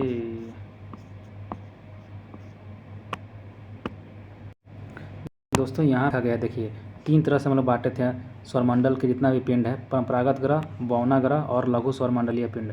तो हम लोग परंपरागत ग्रह पढ़ लिए, बौना ग्रह भी पढ़ लिए। अब देखते हैं लघु सौरमंडल पिंड को, ठीक ना। चलिए यहाँ पे थे हम लोग, कहाँ पे थे? हाँ यहाँ पे थे, ठीक है। क्षुद्र ग्रह देख रहे थे, एस्ट्रॉइड। मंगल एवं बृहस्पति ग्रह की कक्षाओं के बीच कुछ छोटे छोटे आकाशीय पिंड है। मंगल ग्रह जो है और बृहस्पति है, इन ग्रहों के कक्षा के बीच में जो है छोटा छोटा क्या है? आकाशीय पिंड है, जो सूर्य की परिक्रमा कर रहा है। ये भी साथ साथ सूर्य की परिक्रमा करता है, ठीक ना। उसे हम लोग क्षुद्र ग्रह एस्ट्रॉइड बोलते हैं। यही टूट के कभी कभी धरती पे गिरता तो नहीं है, गिरता भी है तो समुद्र में गिरता होगा। और जो हम लोग देखते हैं कि आकाश में टूटता हुआ तारा जो गिरता है, यही ना है हमारा एस्ट्रॉइड, जो दिखाई देता है आकाश में रात के समय में। तो खगोल शास्त्रियों के अनुसार ग्रहों के विस्फोट के फलस्वरूप टूटे टुकड़ों से क्षुद्र ग्रह का निर्माण हुआ है। जितना भी ग्रह विस्फोट किया है उसमें से छोटा छोटा टुकड़ा जो टूटा है वही क्षुद्र ग्रह जाके बन गया है, वही घूम रहा है साथ साथ। तो क्षुद्र ग्रह जब पृथ्वी से टकराता है ना, तो पृथ्वी के पृष्ठ पर विशाल गर्त मतलब गड्ढा बन जाता है। देखिए तो लोनार जो है झील में, लोनार झील जो है महाराष्ट्र में, ये जो है क्षुद्र ग्रह से ही बना हुआ है। ऐसा नहीं है कि उसको कोई बनाया है, क्षुद्र ग्रह से ही क्षुद्र ग्रह गिरा था, एस्ट्रॉइड गिरा था महाराष्ट्र में। लोनार झील उसी से बना है। लोनार झील किससे बना है? तो एस्ट्रॉइड के गिरने से बना है। लोनार झील जो है झील बन गया है। झील किसको बोलते हैं? तो बड़े से तालाब को, पोखर को हम लोग क्या बोलते हैं? झील बोलते हैं। तो यही जो झील है लोनार झील, ये जो है एस्ट्रॉइड के ही गिरने से बना है। आगे पढ़ते हैं, फोरबेस्टा क्या होता है? तो फोरबेस्टा एकमात्र क्षुद्र ग्रह है जिसे नंगी आंखों से देखा जा सकता है। तो एकमात्र ऐसा क्षुद्र ग्रह है, छोटा ग्रह, जिसको हम लोग क्या देख सकते हैं? नंगी आंखों से भी देख सकते हैं। चमकता होगा रात के समय में, तो हम लोग नंगी आंखों से भी देख सकते हैं। इसमें टेलीस्कोप लगाने की ज़रूरत नहीं पड़ती। आगे देखते हैं धूमकेतु क्या होता है। कॉमेट बोलते हैं धूमकेतु को, क्या बोलते हैं हम लोग? कॉमेट बोलते हैं। तो सौर मंडल के छोर पर बहुत ही छोटे छोटे अरबों पिंड विद्यमान है, जो धूमकेतु या फिर पुच्छल तारा कहलाते हैं, ठीक ना। सौरमंडल के छोर पर बहुत ही छोटे छोटे क्या है? अरबों पिंड है, अरब सा पिंड है विद्यमान है सौरमंडल के छोर पर, जो धूमकेतु है या फिर पुच्छल तारा कहलाते हैं। कहाँ पर है? सौरमंडल के छोर पर बहुत ही छोटे छोटे अरबों पिंड विद्यमान है ना, जो धूमकेतु है या फिर पुच्छल तारा कहलाते हैं। और यह गैस एवं धूल का संग्रह है, ठीक ना, गैस और धूल से बना हुआ है, जो आकाश में लंबी चमकदार पूँछ जैसा लगता है ना, गिर रहा है, पूँछ सहित प्रकाश चमकीले गोले के रूप में दिखाई देते हैं। धूमकेतु केवल तभी दिखाई पड़ता है जब वह सूर्य की ओर अग्रसर होता है। जब वह सूर्य की ओर जाता है ना, तभी वो दिखाई देता है, ऐसे में दिखाई नहीं देगा। किधर जाएगा? सूरज की ओर जाएगा, तब दिखाई देगा, चमकेगा, है ना। तो क्योंकि सूर्य किरणें इसकी गैस को चमकीला बना देती है, इसीलिए दिखाई देता है। धूमकेतु की पूंछ जो है हमेशा सूर्य से दूर होता दिखाई देता है। कैसा दिखाई देता है? सूर्य से दूर होता दिखाई देता है धूमकेतु का पूंछ। लगेगा कि सूर्य से दूर है। अब सूरज की तरफ गिर रहा है तो ऐसे तो लगेगा ना सूरज से दूर है वो, तो पूंछ हमेशा सूर्य से दूर की ओर होता हुआ दिखाई पड़ता है। ये देखिएगा क्या है, हैले। हैले जो है, हैले नामक धूमकेतु है। क्या है? हैले नामक क्या है? धूमकेतु है। याद रखिएगा ये क्या है? हैले नामक क्या है? तो कॉमेट है, धूमकेतु है। कॉमेट है, धूमकेतु है। इसका परिक्रमण काल 76 साल है। देखिए अब ये जो परिक्रमा करता है, किसका? सूरज का परिक्रमा करता है ये भी, और 76 साल में एक परिक्रमा करता है। वह अंतिम बार 1986 में दिखाई दिया था। समझिए, सबसे लास्ट में अभी तक 1986 में दिखाई दिया है, और इसमें 76 जोड़ दिया जाए तो हमारा 12 हो जाएगा, 7 दूनी 14, 15 1 16, और यहाँ पे हो जाएगा हमारा 2062 में अब दिखाई देगा, है ना। एक ही यहाँ पे लिखा भी है, अगली बार वो 2062 में दिखाई देगा, लिखा है ना। तो हैली नामक क्या है? हमारा धूमकेतु है, जो 76 साल पे दिखाई देता है। अगली साल 2062 में दिखाई देगा। हम लोग जीवित रहेंगे कि नहीं रहेंगे, भगवान भरोसे। चलिए आगे देखते हैं। धूमकेतु हमेशा के लिए टिकाऊ नहीं होते हैं, फिर भी प्रत्येक धूमकेतु के लौटने का समय निश्चित होता है। ऐसा नहीं है कि टिकाऊ है, हमेशा वो आ ही जाएगा। कभी कभी ब्लास्ट भी कर जाता है, लेकिन वो फिर भी वो प्रत्येक धूमकेतु के लौटने का समय निश्चित होता है कि वो लौटेगा। जैसे या तैसे वो लौटता ही, ये लौटता है। तो 76 साल के बाद लौटने वाला कौन है? हैले नामक धूमकेतु है। 2062 में दिखाई देगा, ठीक ना। अब देखते हैं उल्का क्या होता है। Meteoroids, meteors. उल्का मतलब मेटेरॉइड, मेट्योर्स। मेटेरॉइड्स हमारा उल्का पिंड, मेट्योर्स मतलब उल्का। तो उल्काएं प्रकाश की चमकीली धारे के रूप में दिखते हैं। प्रकाश की जो चमकीला धारा जैसा दिखाई देता है, जो आकाश में क्षण भर के लिए चमकती है और लुप्त हो जाती है। उल्काएं क्षुद्र ग्रह के टुकड़े और धूमकेतुओं द्वारा पीछे छोड़े गए धूल के कण होते हैं। जो उल्का जो होता है, उल्का का क्षुद्र जो होता है, ग्रह के टुकड़ा, जो ग्रह है उसका टुकड़ा होता है, या फिर धूमकेतु जो होते हैं, धूमकेतु उनके द्वारा छोड़े गए जितना ही पीछे का जो धूल है। अब धूमकेतु ऐसे जा रहा है, ठीक ना। ऐसे ऐसे जाता है वो, ऐसे पीछे से वो पूंछ जैसा छोड़ता है, ठीक ना। ऐसे जा रहा है, जा रहा है, जा रहा है। तो इधर से जो टूट टूट के बच जाता है वही हमारा क्या हो जाता है? तो हमारा उल्का कहलाता है ना। पीछे छोड़े गए धूल के कण होते हैं उल्का। अब आते हैं पृथ्वी और उसका सौरिक संबंध। सौरिक संबंध मतलब पृथ्वी का जो है क्या इसका संबंध है? सौरिक संबंध सूर्य से, ठीक ना। तो प्रकाश चक्र क्या कहलाता है? सबसे पहली बात प्रकाश चक्र, तो circle of illumination. Circle of illumination वैसी काल्पनिक रेखा जो पृथ्वी के प्रकाशित और अप्रकाशित भाग को बांट देती है। जो पृथ्वी का प्रकाश वाला भाग है और जो पृथ्वी का अप्रकाशित वाला भाग है, जो प्रकाश देता है, जो प्रकाश का जहाँ पे अंधेरा रहता है, उसको बाँट में भागता है। कौन सा? प्रकाश चक्र।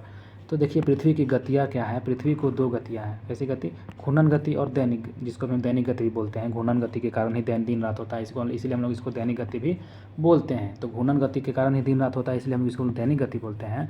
तो पृथ्वी सदैव अपने अक्ष पर पश्चिम से पूरब घूमती रहती है। पृथ्वी जो है सदैव हमेशा अपने अक्ष पर, किधर से किधर? तो पश्चिम से पूरब घूमती रहती है, जिसे पृथ्वी का घूर्णन या फिर परिभ्रमण कहते हैं। तो पृथ्वी सदैव अपने अक्ष पर पश्चिम से पूरब घूमती रहती है, जिसे हम लोग क्या बोलते हैं? जिसे हम लोग पृथ्वी का घूर्णन या फिर परिभ्रमण कहते हैं। घूर्णन या फिर परिभ्रमण कहते हैं। इसके कारण दिन और रात होता है। इसी के कारण क्या होता है? दिन और रात हम लोग को दिखाई देता है। इस गति को हम लोग दैनिक गति भी कह सकते हैं। तो घूर्णन गति कहिए या फिर दैनिक गति कहिए, एक ही बात है। दैनिक गति इसको कहते हैं, है ना।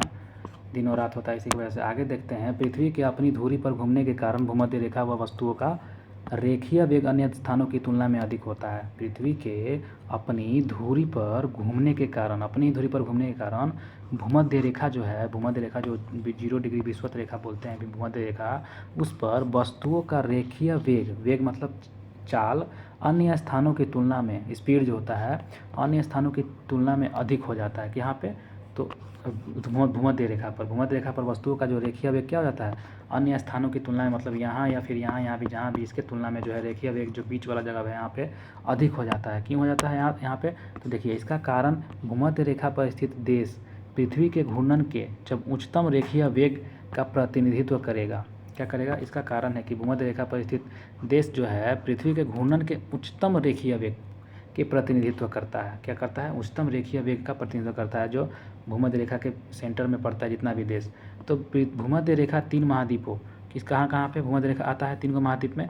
तो हम लोग देखते हैं दक्षिण अमेरिका में पड़ता है, अफ्रीका में पड़ता है, दक्षिण अमेरिका में पड़ता है, अफ्रीका में पड़ता है और एशिया के कुल 13 देशों से होकर ये गुजरता है। कौन सा रेखा? भूमध्य रेखा।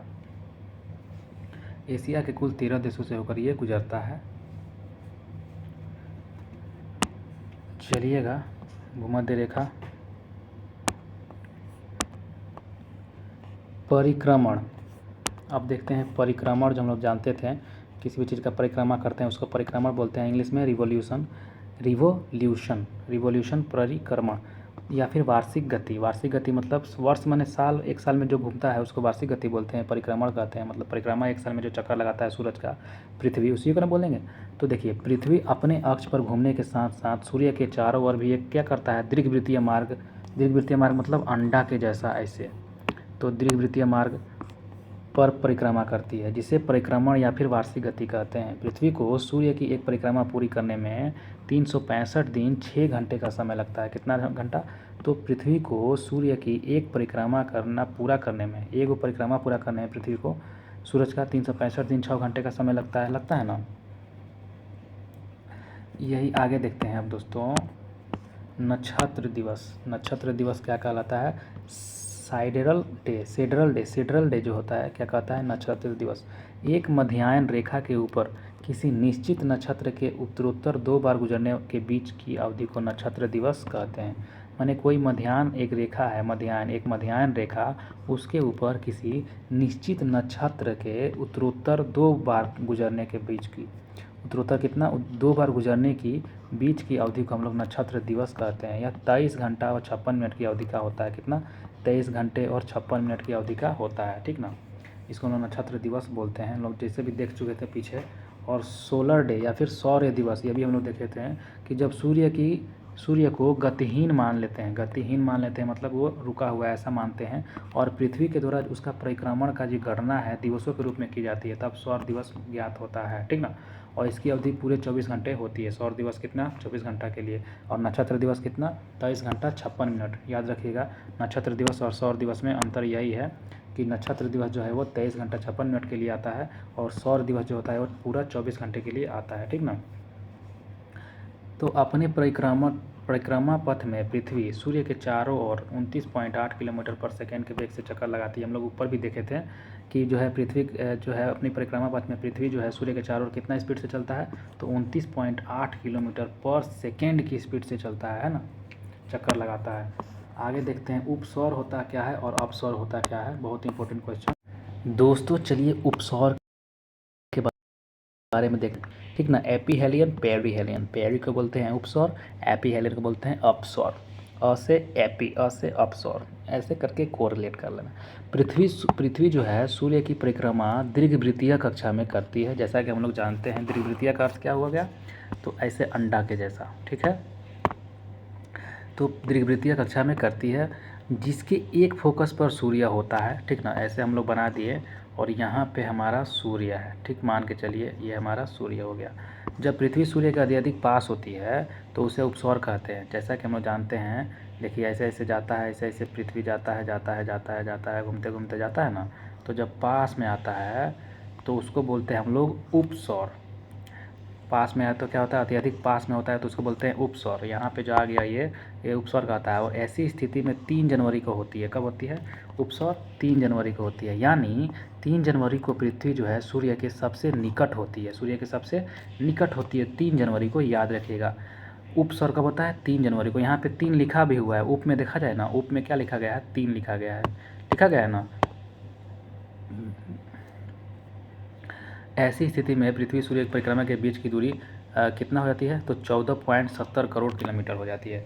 जब नज़दीक आता है तब होता है 14.70 करोड़ किलोमीटर। अब देखेंगे दूर जाने पे कितना करोड़ होगा। तो देखिए अब सौर को बोलते हैं दूर जाने।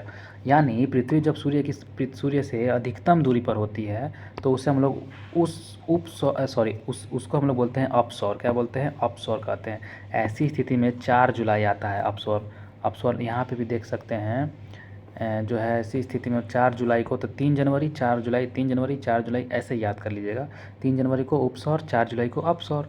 ऐसी स्थिति में पृथ्वी और सूर्य के बीच की दूरी 15.21 करोड़ किलोमीटर होती है। कितनी होती है? 15.21 करोड़ किलोमीटर होती है।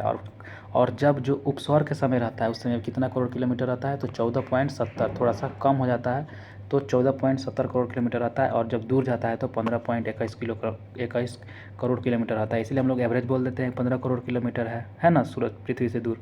तो इसका अगर उपसौर अपसौर मिला सकते हैं तो ये थोड़ा कम बेस होते रहता है ना। तो देखिए एप्साइड रेखा, देखिए क्या होता है एप्साइड रेखा।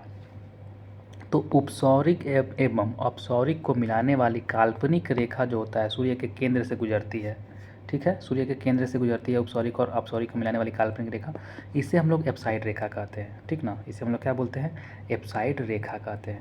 चलिए याद रखिएगा आप लोग कि जो है उपसौरिक और अपसौरिक जो भी होता है उसको मिलाने वाली काल्पनिक रेखा को हम लोग क्या कहते हैं, एप्साइड रेखा कहते हैं, जो कि सूर्य के केंद्र से होकर गुजरती है। ठीक है, अंशांश हम लोग जानते हैं लैटीट्यूड क्या होता है। पृथ्वी जो है इस पे जो ऐसे जो पारा गया है इसी को हम लोग अंशांश रेखा बोलते हैं ना। अंशांश देखते हैं पहले, उसके बाद अंशांश रेखा पढ़ेंगे।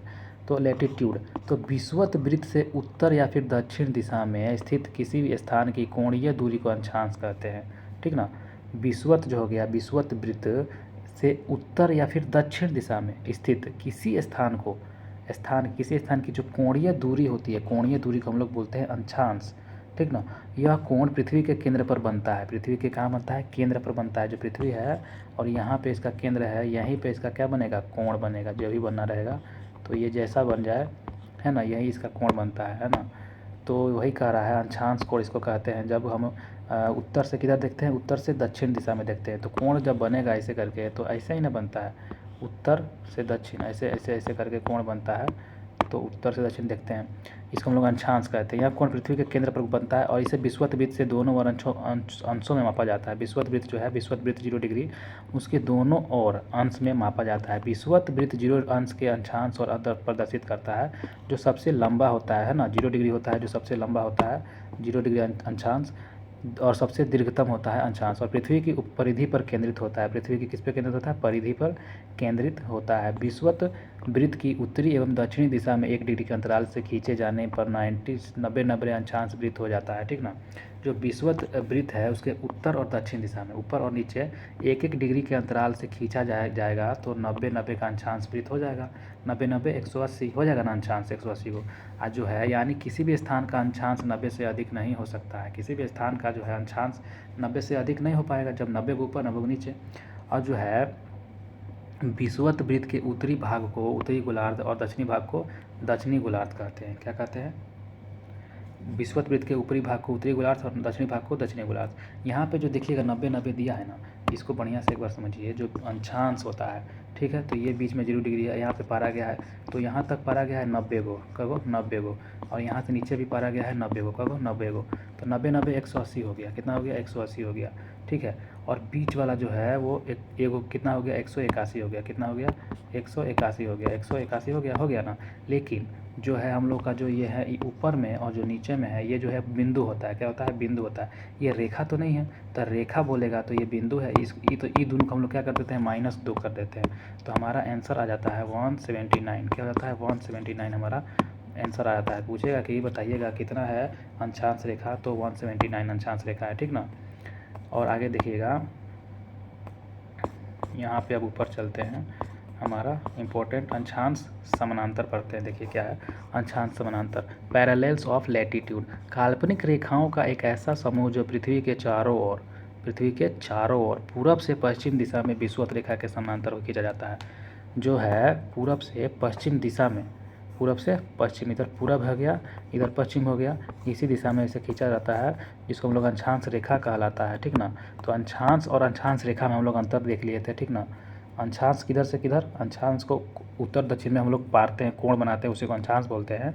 और जो अंशांश रेखा है उत्तर दक्षिण पूर्व पश्चिम दिशा में जो अंशांश रेखा रहता है, लेटा हुआ बोल रहता है अंशांश, उसी को बोलते हैं अंशांश रेखा।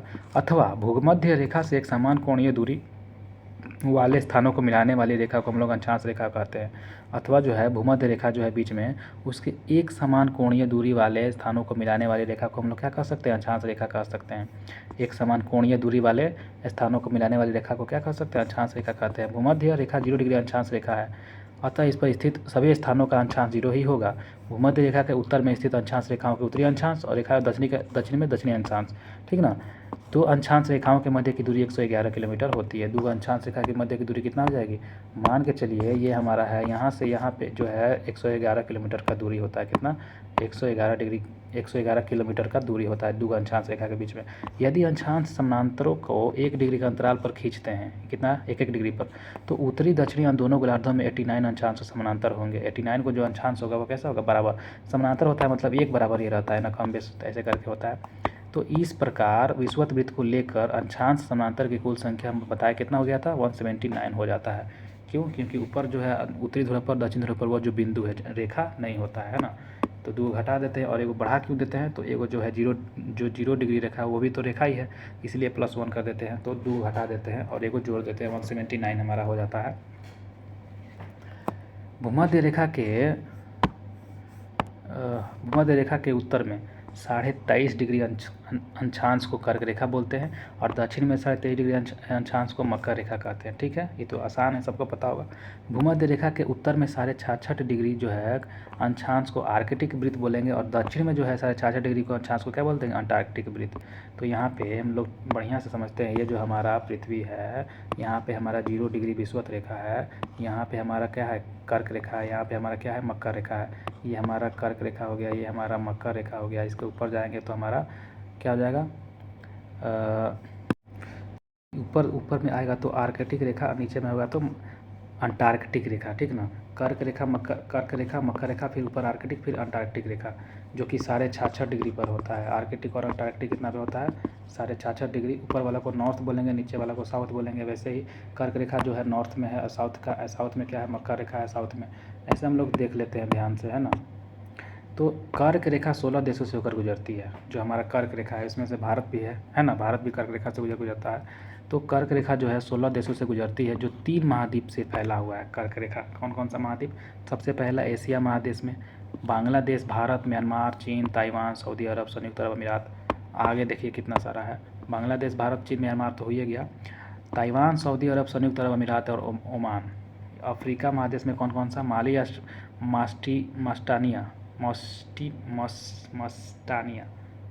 मारिटानिया लिखा है क्या, एक सेकेंड, मारिटानिया लिखा है ना। माली, मारिटानिया, अल्जीरिया, नाइजर, लीबिया, मिस्र, ये जो है अफ्रीका महादेश से होकर गुजरता है। और उत्तरी अमेरिका से कितना, तो मैक्सिको और बहामास। तो 2 नीचे हो गया उत्तरी अमेरिका से, और अफ्रीका से कितना हो गया, 1 2 3 4 5 6 को हो गया, 6 2 8 हो गया। एशिया महादेश में 9 10 11 12 13 14 15 16 को टोटल देश हो गया ना। सबसे ज़्यादा एशिया महादेश से कितना है, एशिया महादेश से तो 1 2 3 4 5 6 7 और 8 को इधर है और 8 को नीचे है। 2 कहाँ पे, तो अमेरिका में, तो अमेरिका महादेश में 2 मैक्सिको और बहामास, और अफ्रीका महादेश में कितना हो गया, 6 हो गया, माली, मारिटानिया, अल्जीरिया, नाइजर, लीबिया और मिस्र, ठीक है। अब देखते हैं, तो 16 को हम लोग देख लिए। मकर रेखा में कितना देश होकर गुजरता है, मकर रेखा 16 को देश से होकर गुजरता है, ठीक ना। इसमें से एक भारत भी है। मकर रेखा जो है ये 10 से होकर गुजरता है, 10 देशों से होकर गुजरता है। मकर रेखा कितना देशों से होकर गुजरता है, 10 देश से होकर गुजरता है। और कर्क रेखा जो है 16 देशों से होकर गुजरता है। ध्यान में रखिएगा, कौन कौन सा पढ़े थे हम लोग, ये भी ध्यान में रखिएगा, ठीक है ना।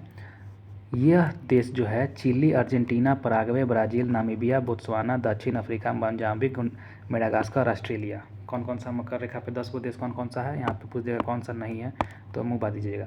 तो 10 गो देश है जो है चिली जो है, ध्यान में रखिएगा। मकर रेखा जो है चिली कहाँ पे, दक्षिण अमेरिका में है। अर्जेंटीना, पराग्वे, ब्राज़ील, ये सब दक्षिण अमेरिका में है।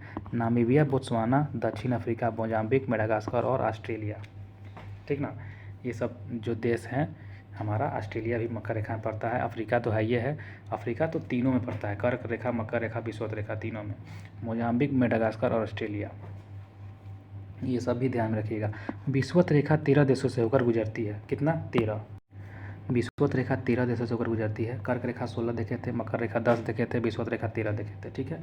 जो 3 महाद्वीपों में ये भी स्थित है, कौन कौन सा 3 महाद्वीपों में स्थित है विषुवत रेखा, तो दक्षिण अमेरिका में इक्वाडोर, कोलंबिया और ब्राज़ील, और अफ्रीका में साओ टोम और प्रिंसिपी, गैबोन, कांगो गणराज्य, कांगो लोकतांत्रिक गणराज्य, युगांडा, केनिया और सोमालिया।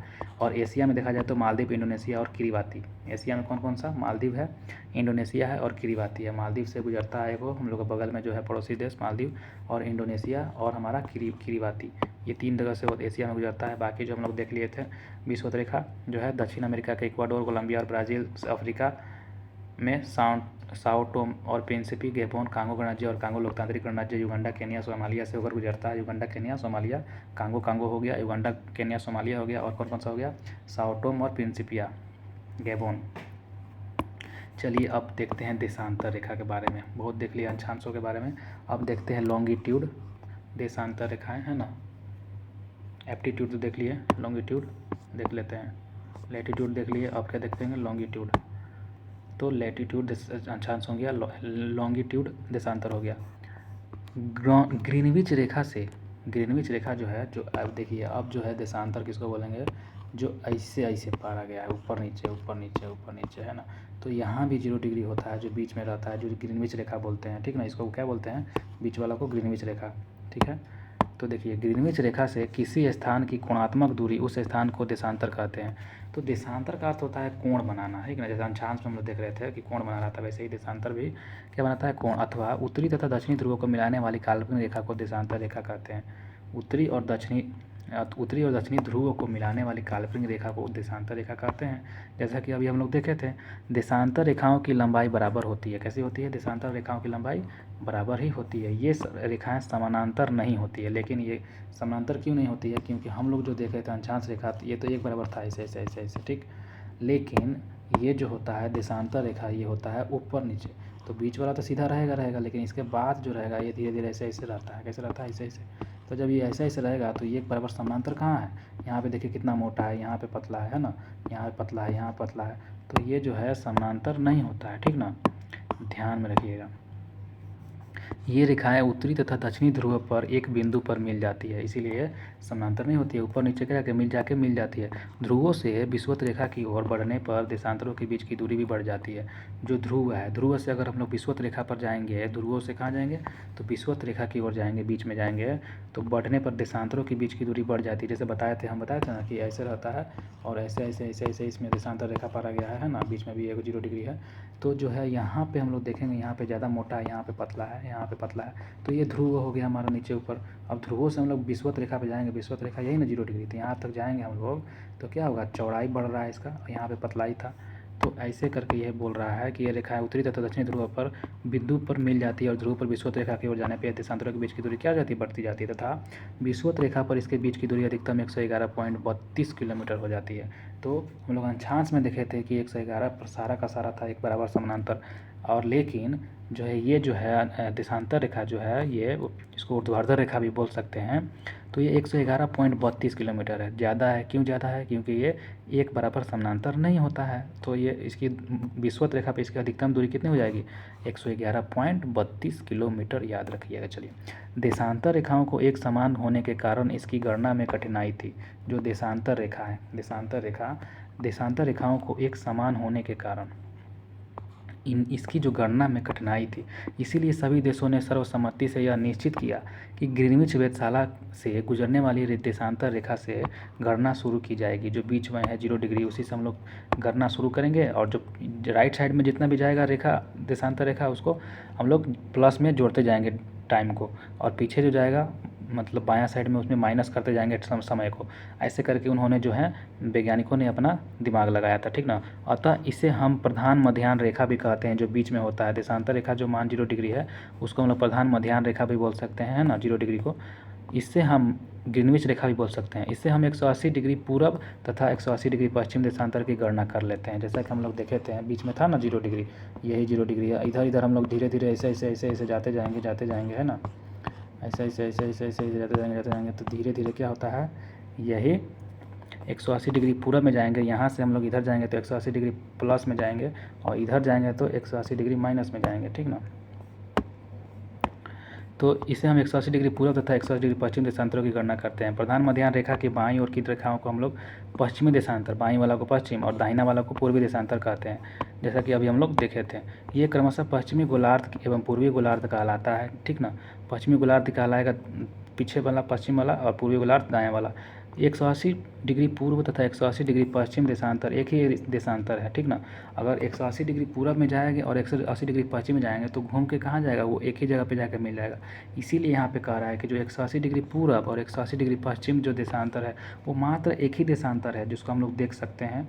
राइट साइड से जाइएगा, हाँ मतलब राइट साइड से कान पकड़िए, जब बायां साइड से कान पकड़िए, बात तो एक ही हुआ। तो वही कह रहा है 180 डिग्री पूरब से जाइएगा या फिर 180 डिग्री पश्चिम से जाएगा, जब दोनों जाके जहाँ पे मिलेगा वो एक ही देशांतर रेखा होता है। कैसा होता है, एक ही देशांतर रेखा होता है। इसीलिए इसको हम लोग दो नहीं मानते, एक मानते हैं। इसीलिए इस देशांतर को पश्चिम या पूर्व ना लिखकर 180 ही डिग्री ही लिखा जाता है। इसीलिए उसको 180 डिग्री मान लेते हैं, न कि 180 डिग्री पूरब या फिर ना 180 डिग्री पश्चिम, ऐसे नहीं मानते हैं। क्या खाली उसको क्या मान लेते हैं, 180 डिग्री ही ओनली लिखते हैं। ध्यान में रखिएगा, बहुत इंपॉर्टेंट लाइन है ना, यहाँ से क्वेश्चन आता भी है। गोलाकार होने के कारण पृथ्वी 24 घंटा 360 डिग्री घूम जाती है। गोलाकार है इसीलिए 360 डिग्री वो 24 घंटा में घूम जाती है। अतः 1 डिग्री देशांतर की जो दूरी होती है तय करने में पृथ्वी को 4 मिनट का समय लगता है। 1 डिग्री देशांतर की दूरी तय करने में पृथ्वी को कितना मिनट का समय लगता है, 4 मिनट का समय लगता है। कितना मिनट का समय लगता है, 4 मिनट का समय लगता है, ठीक ना। देशांतर के आधार पर ही किसी स्थान का समय ज्ञात किया जाता है। देशांतर के आधार पर ही किसी स्थान का समय क्या किया जाता है, ज्ञात किया जाता है। किसी भी समय ज्ञात करना हो तो अंशांश से करेंगे कि देशांतर से करेंगे, तो भाई जाहिर सी बात है देशांतर से करेंगे।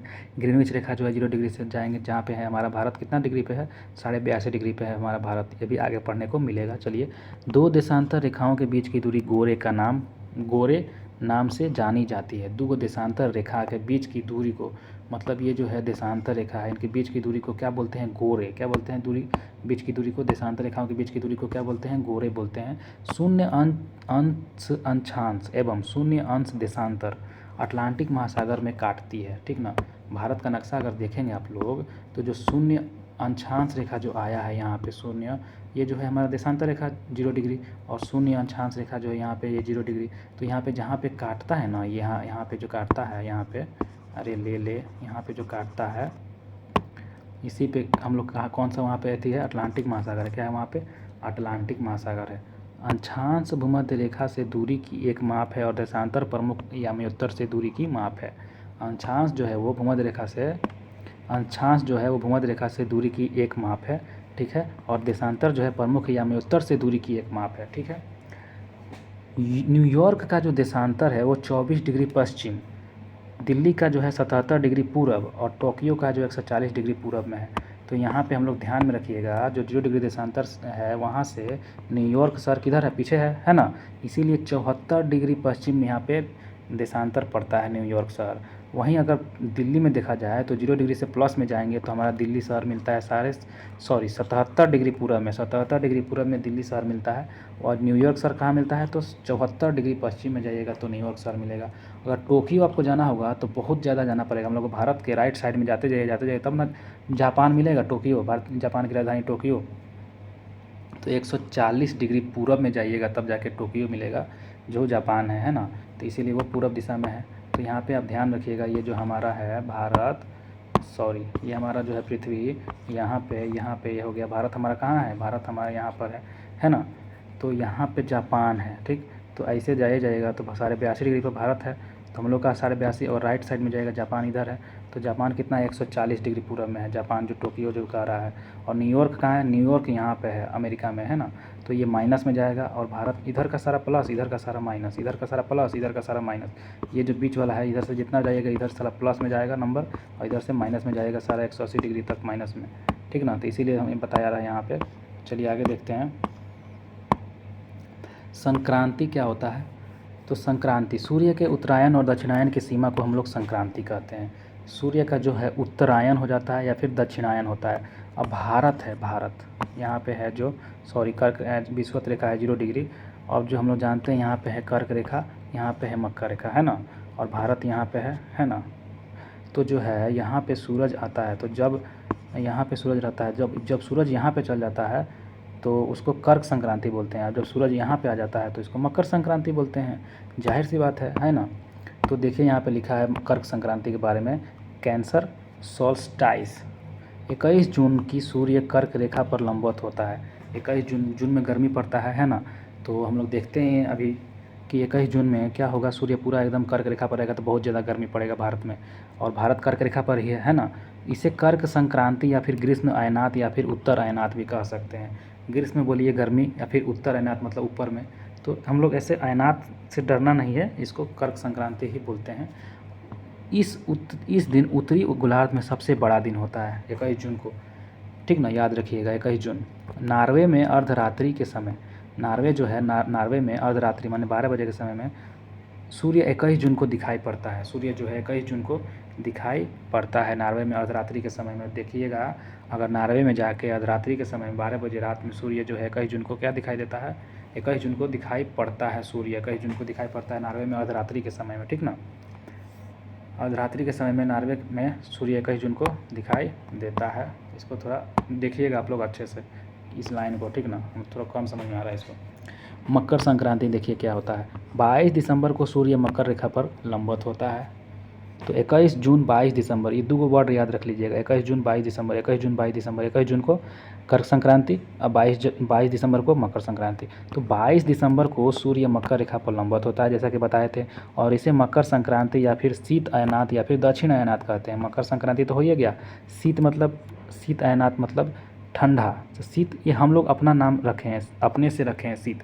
शीत क्यों रखे हैं, जब मकर संक्रांति पर चल जाता है ना सूरज, तो हम लोगों को ठंडा ठंडा फील होने लगता है, क्योंकि हम लोग तो कर्क रेखा पर हैं, तो इसीलिए हम लोग नाम रख दिए हैं शीत अयनात या फिर दक्षिण अयनात। तो दक्षिण में चल जाता है, दक्षिण में, इसलिए इसको दक्षिण अयनात भी बोल सकते हैं। मकर तो मकर पे तो गया है, तो मकर तो बोलेंगे बोलेंगे, लेकिन ये जो शीत अयनात है ये लोग हम अपने से हम लोग नाम रखते हैं। क्यों, क्योंकि हम लोग उस समय ठंडा लगता है, इसलिए हम लोग उसको शीत अयनात बोलते हैं। शीत बोल दिए, इसका मतलब कहाँ पे है सूरज, कर्क रेखा पे कि मकर रेखा पे, मकर रेखा पे।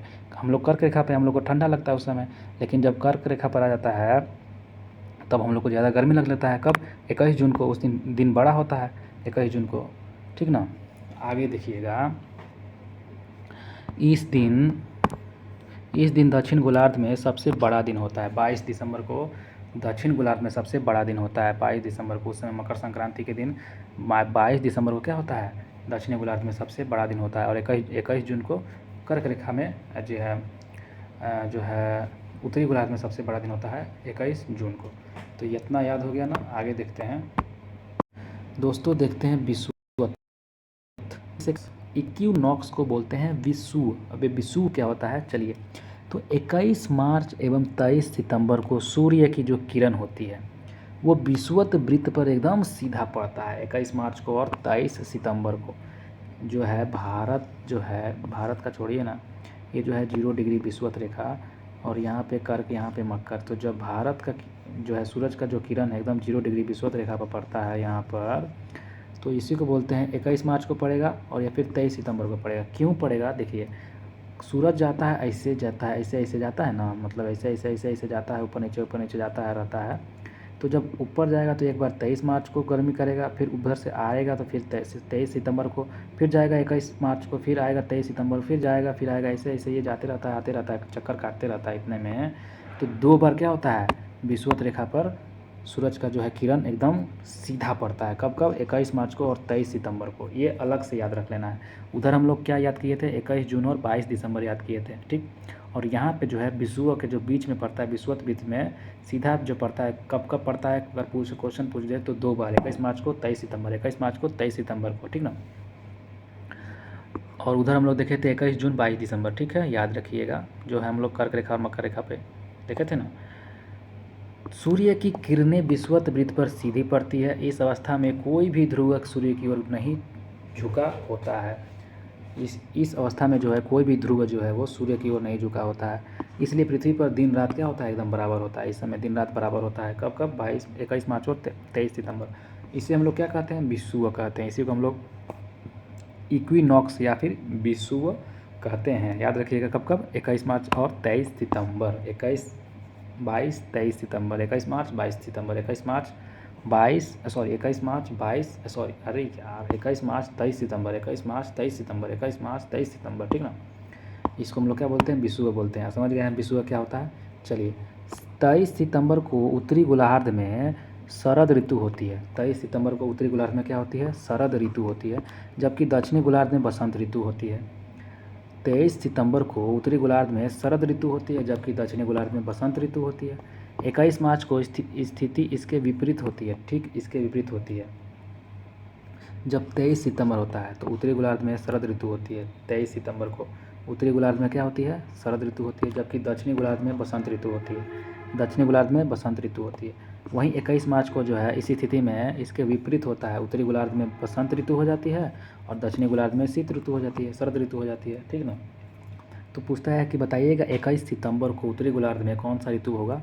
21 सितंबर को तो शरद ऋतु होगा, ठीक ना। 21 सितंबर को शरद ऋतु होगा। वहीं दक्षिणी गोलार्ध में क्या रहेगा? तो बसंत ऋतु रहेगा। सेम वैसे ही जब 21 मार्च आएगा, पहले कौन आएगा? पहले मार्च। तो 21 मार्च को उत्तरी गोलार्ध में कैसा ऋतु रहेगा? तो बसंत ऋतु रहेगा। 21 मार्च को सबसे पहले 21 मार्च को, फिर 23 सितंबर। तो 21 मार्च को जब उत्तरी गोलार्ध में बसंत ऋतु रहेगा, वहीं दक्षिणी गोलार्ध में शरद ऋतु रहेगा। फिर 23 सितंबर आएगा। 23 सितंबर में उत्तरी गोलार्ध में शरद ऋतु रहेगा, दक्षिणी गोलार्ध में बसंत ऋतु रहेगा, ठीक है। इतना याद हो गया ना। चलिए आगे देखते हैं। 21 मार्च 23 सितंबर की अवधि में उत्तरी गोलार्ध जो है सूर्य का प्रकाश 12 घंटे या फिर अधिक समय तक प्राप्त करता है। 21 मार्च या 23 सितंबर को इसकी अवधि में क्या होता है कि उत्तरी गोलार्ध में हम लोग जहाँ पे रहते हैं, सूर्य का जो प्रकाश है 12 घंटा या फिर उससे अधिक समय तक प्राप्त कर सकते हैं हम लोग। अतः यहाँ दिन बड़ा होता है और रात छोटा होता है, जाहिर सी बात है। जैसे जैसे उत्तरी ध्रुव की ओर बढ़ते जाते हैं, दिन की अवधि भी बढ़ती जाती है। उत्तर में जितना भी ऊपर जाएगा कर्क रेखा की तरफ, उतना ही क्या होगा? दिन अवधि बढ़ते जाएगा। उत्तरी ध्रुव पर तो दिन की अवधि 6 महीने की होती है। अगर जब उत्तरी ध्रुव पर देखा जाए, यहाँ पे दक्षिणी ध्रुव है, यह हमारा भारत है। कहाँ गया भारत यार? यहाँ पे उत्तरी ध्रुव है, यहाँ पे दक्षिणी ध्रुव। तो जब यहाँ पे देखा जाए सबसे उत्तरी ध्रुव तरफ, यहाँ पे 6 महीना के लिए क्या होता है? 6 महीना कहाँ गया जी? 6 महीना कहाँ गया हमारा? एक सेकेंड, हाँ यहाँ पे है 6 महीना। 6 महीने की अवधि होती है, ठीक ना। उत्तरी ध्रुव पर तो दिन की अवधि 6 महीने की होती है। और 23 सितंबर से 21 मार्च तक सूर्य का प्रकाश जो है दक्षिणी गोलार्ध में 12 घंटा या फिर अधिक समय तक प्राप्त होता है।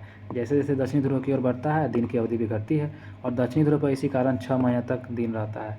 तो 6 महीना तक उत्तरी ध्रुव में दिन कब रहेगा? 23 सितंबर को। और दक्षिणी ध्रुव पर कब रहेगा? दक्षिणी ध्रुव पर इसी कारण से 6 महीने तक क्या रहता है? दिन रहता है ना। तो उत्तरी ध्रुव और दक्षिणी ध्रुव पर 6 महीने तक क्या रहता है? दिन रहता है। इस प्रकार उत्तरी ध्रुव एवं दक्षिणी ध्रुव दोनों पर ही 6 महीने तक दिन एवं 6 महीने तक रात्रि रहती है। इस प्रकार जो है उत्तरी ध्रुव पर और दक्षिणी ध्रुव पर दोनों पर ही क्या ही 6 महीने के लिए दिन होता है और 6 महीने के लिए रात होता है। वहाँ पे याद रखिएगा, कितना मस्त जगह है। चलते हैं वहीं पे। पृथ्वी को अपनी अक्ष पर झुकी होने के कारण दिन एवं रात छोटा बड़ा ही होता है। हम लोग जानते हैं जो पृथ्वी अपने अक्ष पर क्या है? झुका हुआ है हल्का सा, और इसी के कारण क्या होता है? दिन एवं रात छोटा बड़ा होता है। दिन और रात क्या होता है? छोटा बड़ा होता है, जाहिर सी बात है। पृथ्वी के परिक्रमण और पृथ्वी के अक्ष के निश्चित दिशा में झुके होने के कारण ऋतु परिवर्तन होता है। पृथ्वी के परिक्रमण के कारण और पृथ्वी के जो है अपने अक्ष पर निश्चित दिशा में झुका हुआ है, निश्चित दिशा में झुका होने के कारण यहाँ पे ऋतु परिवर्तन देखने को मिलता है, ठीक ना। तो इसका जो है झुकाव के कारण क्या होता है? अपने अक्ष पे झुकाव के कारण दिन रात होता है और पृथ्वी के अक्ष के निश्चित दिशा में झुके होने के कारण ऋतु परिवर्तन देखने को मिलता है। हालांकि परिक्रमण इसका मुख्य कारण है। सूर्य ग्रहण देखते हैं। सूर्य ग्रहण क्या होता है? सूर्य ग्रहण सोलर इक्लिप्स, जब कभी दिन के समय सूर्य एवं पृथ्वी के बीच में चंद्रमा आ जाए, ठीक ना। इधर सूर्य है, ठीक, और सूर्य एवं पृथ्वी के बीच यह है पृथ्वी हमारा अर्थ, और इसके बीच में कौन आ जाए? इसके बीच में चंद्रमा आ जाए, मून आ जाए, ठीक। अब क्या होगा? सूरज का प्रकाश तो पृथ्वी तक पहुंच नहीं पाएगा, बीच में कौन आ गया? मून आ गया। तो हम लोग को दिखना कौन बंद हो जाएगा? तो हम लोग को दिखना बंद हो जाएगा सूरज। जब हम लोग को यहाँ पे है, हम लोग सूरज हम लोग को दिखेगा, बीच में आ गया चंद्रमा तो नहीं दिखेगा। तो यही इसी को बोलते हैं सूर्य ग्रहण। क्या बोलते हैं? सूर्य ग्रहण। तो जो कह रहा है देखिएगा, तो इसी स्थिति को हम लोग सूर्य ग्रहण कहते हैं। जब सूर्य एक भाग छिप जाता है तो उसे हम लोग आंशिक सूर्य ग्रहण कहते हैं। जब सूर्य का कुछ भाग छिपता है, मान के चलिए एक बाइक है तो नहीं ना बीच में आ जाएगा, धीरे धीरे आएगा। तो धीरे धीरे आता है, वैसे धीरे धीरे वो भी छिपता है। तो आंशिक सूर्य ग्रहण मतलब हल्का सा जब कुछ अंश उसका जब छिपता है सूर्य का, उसी को हम लोग बोलते हैं आंशिक सूर्य ग्रहण। जब पूरा सूर्य ही कुछ क्षणों के लिए छिप जाता है, जब पूरा एकदम पूरा एक्यूरेट छिप जाता है सूर्य, उसी को बोलते हैं पूर्ण सूर्य ग्रहण हो गया। क्या हो गया? पूर्ण, पूरा का पूरा सूर्य ग्रहण हो गया है, पूरा एकदम एकदम अंधेरा छा गया है धरती पर, सूर्य है ही नहीं है। तो पूर्ण सूर्य ग्रहण, इसलिए दिन में भी कभी कभी रात हो जाता है जब सूर्य ग्रहण लगता है, पूर्ण सूर्य ग्रहण लगता है तब। पूर्ण सूर्य ग्रहण हमेशा अमावस्या को ही होता है, अमावस्या को ही होता है। जब पूरा का पूरा सूर्य ग्रहण कब होगा? तो अमावस्या के दिन ही होगा, अमावस्या के दिन ही होगा, है ना। अमावस्या कब होता है? जब चंद्रमा नहीं दिखता है। तो चंद्रमा कब नहीं दिखेगा? जब सूरज का जो रोशनी है चंद्रमा पर नहीं पड़ेगा, क्योंकि वो तो आ गया है बीच में, और पीछे से तो उसका तो है दिखाई दे रहा है, लेकिन वो ढक गया है, पृथ्वी को ढाक लिया है। जब ढाक लिया है तो नहीं सूर्य दिखेगा, नहीं चंद्रमा दिखेगा, है ना, अंधेरा हो जाएगा। इसीलिए तो पूरे सूर्य ग्रहण हमेशा अमावस्या के ही होता है, ध्यान में रखिएगा। अब आते हैं चंद्र ग्रहण, देखते हैं चंद्र ग्रहण, लूनर इक्लिप्स। लूनर मतलब चंद्र ग्रहण। जब सूर्य और चंद्रमा के बीच में पृथ्वी आ जाती है। देखिए इधर पे सूर्य है, इधर पे क्या है? सूर्य और चंद्रमा। सूर्य और चंद्रमा के बीच में कौन आ जा गया? पृथ्वी आ गया। तो हम लोग कहाँ पे हैं? हम लोग यहाँ पे, हम लोग पृथ्वी पर हैं, हम लोग पृथ्वी पर हैं। और देखिए सूरज का प्रकाश अब कहाँ जाएगा? अब इधर से इधर ऐसे जाएगा ना सूरज का प्रकाश, तो मून जब बीच में हमारा धरती ही हम क्या कर लेता है? मून को ढक लेता है। हमारा बीच में धरती आ जाता है, सूरज का प्रकाश यहाँ तक नहीं पहुँच पाता है मून तक। तो हम लोग को तो सूरज को देखना है। क्यों देखेंगे? जब सूरज का प्रकाश हम लोग का मून पे पड़ेगा, चंद्रमा पर, तभी ना हम लोग को बीच में से यहाँ से दिखाई देता है कि हाँ कोई चंद्रमा है। आज जब चंद्रमा ही नहीं, चंद्रमा का तो खुद अपना प्रकाश है नहीं, तो जब सूरज का प्रकाश ही चंद्रमा पर नहीं पड़ेगा तो हम लोग कैसे पता चलेगा कि सूरज यहाँ पे चंद्रमा है? तो इसीलिए हम लोग का क्या लग जाता है? चंद्र ग्रहण लग जाता है, जब बीच में आ जाता है हमारा पृथ्वी, सूरज और चंद्रमा के बीच में। तो जब सूर्य और चंद्रमा के बीच में पृथ्वी आ जाती है तो सूर्य की पूरी रोशनी चंद्रमा पर नहीं पड़ती, इसे ही चंद्र ग्रहण कहते हैं। चंद्र ग्रहण हमेशा पूर्णिमा या फिर फुल मून की रात्रि में ही होता है। प्रत्येक पूर्णिमा को चंद्र ग्रहण नहीं होता है। प्रत्येक पूर्णिमा को वैसे तो चंद्र ग्रहण नहीं होता है, क्योंकि चंद्रमा जो है पृथ्वी के कक्षा पथ में 5 डिग्री का अंतर हो जाता है। पृथ्वी के कक्षा पथ में 5 डिग्री का क्या होता है? अंतर हो जाता है। इसीलिए प्रत्येक पूर्णिमा में चंद्र ग्रहण नहीं देखने को मिलता है। वैसे जो चंद्र ग्रहण लगेगा वो कब लगेगा? तो हमेशा पूर्णिमा को ही लगेगा, लेकिन सारा का सारा पूर्णिमा में थोड़ी चंद्र ग्रहण लगता है, नहीं लगता। क्यों? क्योंकि 5 डिग्री का अंतर पड़ जाता है कक्षा में, पृथ्वी के कक्षा में और चंद्रमा कक्षा में 5 डिग्री का क्या पड़ जाता है? अंतर पड़ जाता है। इसीलिए हर पूर्णिमा के चंद्र ग्रहण नहीं लगता है, किसी किसी पूर्णिमा को चंद्र ग्रहण लगता है, जिसके कारण चंद्रमा जो है कभी पृथ्वी के ऊपर से या फिर नीचे से गुजर जाता है, इसीलिए हमेशा नहीं लग पाता है। एक वर्ष में अधिकतम 3 बार पृथ्वी के उपछाया क्षेत्र से चंद्रमा गुजरता है। कितना? 3 बार, तभी चंद्र ग्रहण लगता है। सूर्य ग्रहण के समान चंद्र ग्रहण भी आंशिक अथवा पूर्ण हो सकता है, ठीक ना। आंशिक मतलब थोड़ा सा, और पूर्ण मतलब पूरा पूरा ढक जाना। तो आगे देखते हैं हम लोग समय का निर्धारण कैसे किया जाता है। समय का निर्धारण, एक देशांतर का अंतर होने पर समय में 4 मिनट का अंतर होता है। हम लोग जानते हैं एक देशांतर कितना था? 4 मिनट का था, 1 डिग्री देशांतर। चूँकि पृथ्वी पश्चिम से पूरब की ओर घूमती है, ठीक है, किधर से किधर? पश्चिम से पूरब की ओर घूमती है, याद रखिएगा। फलतः ग्रीनविच से जो 0 डिग्री रेखा है, देशांतर रेखा ग्रीनविच, उसी को ना ग्रीनविच बोलते हैं। तो ग्रीनविच से पूरब की ओर, दाएं तरफ पूरब की ओर बढ़ने पर प्रत्येक देशांतर पर समय 4 मिनट बढ़ता जाता है। प्रत्येक देशांतर पर क्या होता है? प्रत्येक देशांतर पर समय 4 मिनट बढ़ता जाता है, तथा पश्चिम जाने पर प्रत्येक देशांतर पर समय 4 मिनट घटता जाता है। जैसा कि हम लोग जानते हैं 4 मिनट, 1 डिग्री 4 मिनट पूरब जाइएगा तो 4 मिनट बढ़ जाएगा, 1 डिग्री पश्चिम में जाइएगा तो 4 मिनट घट जाता है समय जोन, ठीक ना। वही कह रहा है वाशिंगटन डीसी जो है, नोट में कह रहा है वाशिंगटन डीसी में 22 अक्टूबर 1884 ईस्वी को हुई एक अंतर्राष्ट्रीय गोष्ठी में लंदन के पूर्व में ग्रीनविच नामक स्थान पर स्थित रॉयल वेधशाला में गुजरने वाली देशांतर रेखा को प्रधान मध्याह्न माना गया और इसे ही ग्रीनविच मध्याह्न का नाम दिया गया। इस समय ग्रीनविच मध्याह्न को शून्य मानकर बाकी देशांतरों की गणना की जाती है, ठीक ना। समय का निर्धारण इसी के आधार पर मानकर किया जाता है। चूँकि पृथ्वी पश्चिम से पूरब की ओर चक्कर लगाती है, तब यह स्थान जो ग्रीनविच के पूरब में है, कहाँ है? ग्रीनविच के पूरब में है, उनका समय ग्रीनविच समय से आगे होगा जो पश्चिम में है, और उनका समय पीछे होगा, ठीक ना। यहाँ पे ध्यान रखिएगा। अंतर्राष्ट्रीय तिथि रेखा देखिए क्या होता है।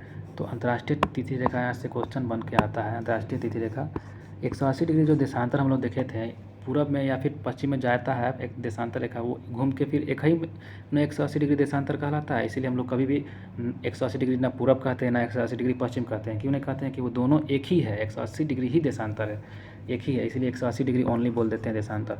तो अंतर्राष्ट्रीय तिथि रेखा इसी को कहा जाता है 180 डिग्री देशांतर रेखा को, ठीक ना। क्योंकि इस रेखा के दोनों और तिथियों में एक दिन का अंतर पाया जाता है। अब देखिए, अब इधर आप लोग जाइएगा, एक दायां तरफ जाइएगा, बाएं तरफ जाइएगा, दोनों का बीच का अंतर कितना हो गया, 12-12 घंटा हो गया। तो 12-12 24 घंटा का अंतर पाया जाता है दोनों, तो इसीलिए एक दिन का अंतर यहाँ पे लिख रहा है, ठीक ना। तो ग्रीनिच देशांतर तथा 180 डिग्री देशांतर के बीच 24 घंटे का अंतर होता है। दायां साइड में जाइए तो 12 घंटा बढ़ेगा ना, वैसे ही बायां साइड में जाइएगा 180 डिग्री तो 12 घंटा घटेगा। तो 12 घंटा फिर 12 घंटा दोनों मिलकर कितना हो गया, 24 घंटा हुआ ना। इसीलिए एक दिन का अंतर हम लोग कहते हैं कि 180 डिग्री देशांतर एक दिन का क्या होता है, अंतर पड़ जाता है। 0 से लेकर 180 डिग्री पूरब की ओर जाने पर 12 घंटे की अवधि लगती है, जैसा कि अभी हम बताएं, और यह ग्रीनविच समय से 12 घंटे आगे होता है। इसी प्रकार 0 से 180 डिग्री पश्चिम जाने पर समय ग्रीनविच से 12 घंटे पीछे की समय मिल जाता है। 12 घंटे पीछे जाएगा तो 12 घंटे समय 180 डिग्री जाएगा तो 12 घंटे पीछे चल जाएगा। तो 12 घंटे, यही कारण है कि 12 को इधर 12 को उधर, 24 घंटा हो गया ना। तो 180 डिग्री पूरब में पश्चिम देशांतर के कुल 24 घंटे अर्थात एक दिन का अंतर पड़ जाता है, ठीक ना। उदाहरण के लिए यदि ग्रीनविच पर मतलब 0 डिग्री पर बृहस्पतिवार है, कौन सा वार है, बृहस्पतिवार है, ठीक ना। ये जो है हमारा ग्रीनविच बना दिया है, यहाँ पे हमारा 0 डिग्री पर बृहस्पतिवार है। अभी बस से बृहस्पतिवार बना देते हैं, ठीक। 25 सितंबर 2003 है, 25 सितंबर 2003 है, और दोपहर के 12 बज रहे हैं। यहाँ पे दोपहर के क्या बज रहे हैं, 12 बज रहे हैं। तो 180 डिग्री अगर पूरब में देशांतर पर जाइएगा, इधर जाइएगा पूरब 180 डिग्री देशांतर पर जाइएगा। वैसे तो पूरब बोलते नहीं हैं, लेकिन 180 डिग्री पूर्वी देशांतर में जाइएगा तो 25 सितंबर 2003 की मध्य रात्रि होगी। क्या रहेगी, जब यहाँ पे 12 बज रहा है तो यहाँ पे 12 घंटा आगे जाएगा तो रात 12 बज जाएगा, रात का 12 बज जाएगा, यहाँ पे 12 बज जाएगा ना, यहाँ पे 180 डिग्री पूर्वी देशांतर में। तो अब क्या हो जाएगा, 25 सितंबर 2003 को मध्य रात्रि की 12 बज जाएगी। जबकि अभी 180 डिग्री पश्चिम देशांतर पर जाइएगा, अब इधर जाइएगा 180 डिग्री पश्चिम देशांतर पर, तो यहाँ पे जब जाइएगा तो यहाँ पे क्या हो जाएगा, पश्चिम देशांतर पर 24 सितंबर 2003 आ जाएगा। 25 सितंबर से पीछे जाइएगा तो एक दिन 24 सितंबर आएगा 2003 की मध्य रात्रि हो जाएगी। अब यहाँ पे भी क्या हो जाएगा, 12 बजे की मध्य रात्रि हो जाएगी। यहाँ पे भी मध्य रात्रि, यहाँ पे मध्य रात्रि है ना। तो 12 घंटा पीछे जाएगा तो भी रात हो जाएगा, 12 घंटा आगे भी जाएगा तो रात हो जाएगा, है ना। और इसका अर्थ यह हो गया कि 180 डिग्री देशांतर के दोनों ओर दो अलग अलग तिथियां पाई जाती है। जब इस रेखा को पूरब की ओर लांघते हैं तो एक दिन दोहराया जाता है। यहाँ पे कह रहा है कि इसका अर्थ यह हुआ कि 180 डिग्री देशांतर के दोनों और अलग अलग तिथियां पाई जाती हैं। दोनों वाल इधर भी अलग तिथियां पाई जाती है ना। और इसीलिए क्या होता है, जब इस रेखा को पूरब की ओर लांघते हैं, दाहिने तरफ पूरब की ओर लांघते हैं, तो एक दिन क्या होता है, दोहरा दिया जाता है, एक दिन दोहराया जाता है। और इसे पश्चिम की ओर जब लांघते हैं तो एक दिन कम कर दिया जाता है। और जब पश्चिम की ओर लांघेंगे तो एक दिन को कम कर देंगे, है ना, जैसा कि हम लोग देखे थे। इसे इस प्रकार याद किया जा सकता है, travel to east 1 day more to feast, travel to west 1 day less. कुछ इतना याद करने की ज़रूरत नहीं है, बस इतना याद करना है कि दायां तब जाएंगे 180 डिग्री तो एक दिन बढ़ा देंगे, और पीछे जाएंगे तो एक दिन घटा देंगे, तब जाके बराबर हो जाता है ना हम लोग का डेट, है ना। चलिए, और यही देखिए फ़ोटो में दिखाया गया, यहाँ पे है जो अंतर्राष्ट्रीय रेखा जो है यही पारा गया है। कहाँ गया, देखिए ये जो है हमारा पिंक कलर में जो दिया हुआ है अंतर्राष्ट्रीय 180 डिग्री अंतर्राष्ट्रीय रेखा जो है बेरिंग सागर पे पड़ता है। यहाँ पे देख रहे हैं आप लोग, बेरिंग सागर जो है यहाँ से अंतर्राष्ट्रीय तिथि रेखा बेरिंग सागर से गुजरता है। ये क्वेश्चन पूछता है, ठीक ना। चलिए हम लोग देखते हैं फिर से। वास्तव में अंतर्राष्ट्रीय तिथि रेखा पूर्णतः 180 डिग्री देशांतर के अनुसरण नहीं करती है। वास्तव में जो है पूर्णतः 180 डिग्री देशांतर का ये अनुसरण नहीं करती है। यह जो है 180 डिग्री देशांतर के दाएं या फिर बाएं मुड़ जाती है। देख रहे हैं कैसे 180 डिग्री जो है दायां फिर बायां मुड़ के बनाया गया है, ताकि स्थलीय भागों को विभाजन ना हो सके। अगर मान के चलिए सीधा सीधा पार दिया जाए, अब ये जो है यहाँ पे अब सीधा सीधा ऐसे ऐसे रहेगा तो इस जो है मान के चलिए हमारा कौन हो गया, ये जो हमारा क्या है हमारा, ये जो है रूस है शायद, है ना, रूस हो सकता है। तो यहाँ पे जो है इसका आधा हिस्सा कहीं और पड़ जाएगा, इसका आधा किसी दूसरा टाइम में पड़ जाएगा, इसीलिए इसको ऐसे काट के बना दिया गया है ना। तुम लोग कहाँ देख रहे थे, हाँ, कि बाएं मुड़ जाती है, स्थलीय भागों में विभाजन न होकर लोगों की तिथि के बारे में भ्रम न हो। 180 डिग्री देशांतर के दाएं एवं बाएं मुड़ जाती है, ताकि स्थलीय भागों के विभाजन न हो और लोगों को क्या हो जाए, तिथि के बारे में भ्रम ना हो जाए। इसीलिए ऐसा बनाया गया है ना, कि यहाँ के कुछ लोग बोलेंगे इतना बज रहा है, वहाँ उसी देश के कुछ लोग बोलेंगे कि इतना बज रहा है। तो इसको काट कूट के बनाया गया है, घुमा घुमा के 180 डिग्री को सीधा नहीं पारा गया है, मतलब मोड़ मोड़ के इसीलिए बनाया गया। साइबेरिया को विभाजित होने से बचाने एवं साइबेरिया को अलास्का से अलग करने के लिए 75 डिग्री उत्तरी अक्षांश पर यह पूरब की ओर मोड़ी गई है, ठीक ना। 75 डिग्री किधर दिखाया जा रहा है 75 डिग्री, 75 डिग्री को मोड़ा गया है। हाँ, यहाँ पे हम लोग 75 डिग्री देख सकते हैं, यहाँ पे 75 डिग्री पे ये मोड़ा गया है, 75 डिग्री पे है ना, 75 डिग्री पे मोड़ा गया है साइबेरिया को बचाने के लिए। जैसा कि हम लोग देख रहे हैं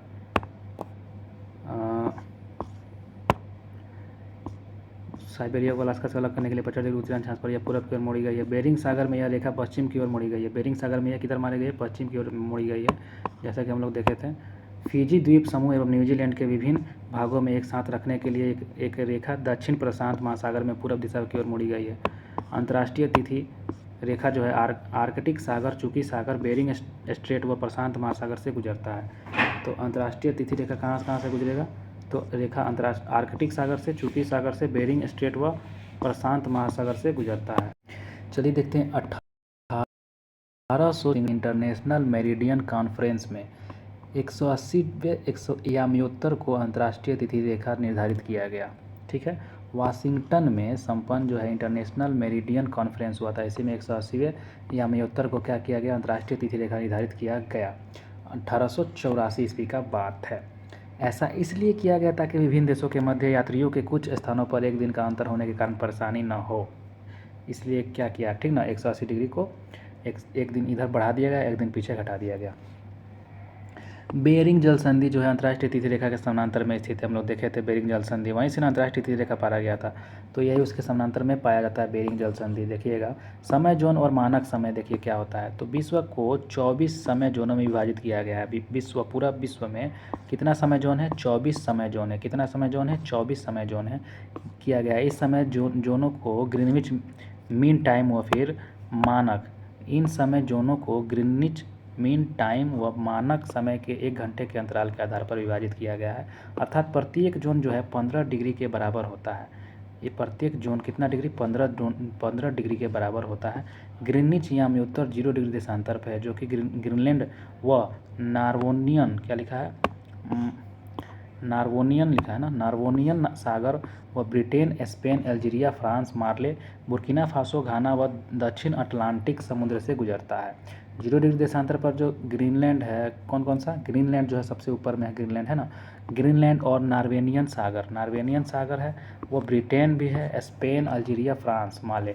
ब्रिटेन, स्पेन, अल्जीरिया, फ्रांस, माले बढ़िया जगह है, देश है। और माले, बुर्किना फासो, घाना दक्षिण अटलांटिक समुद्र से ये गुजरता है। 0 डिग्री देशांतर रेखा याम्योत्तर ग्रीनविच है ना। प्रत्येक देश का मानक समय ग्रीनविच मीन टाइम से आधा घंटे के गुणक के अंतर पर निर्धारित किया जाता है। प्रत्येक देश का मानक जो समय है ग्रीनविच मीन टाइम से आधा घंटा के गुणज पे क्या किया जाता है? अंतर से वो निर्धारित किया जाता है, सबका आधा घंटा के अंतराल पर।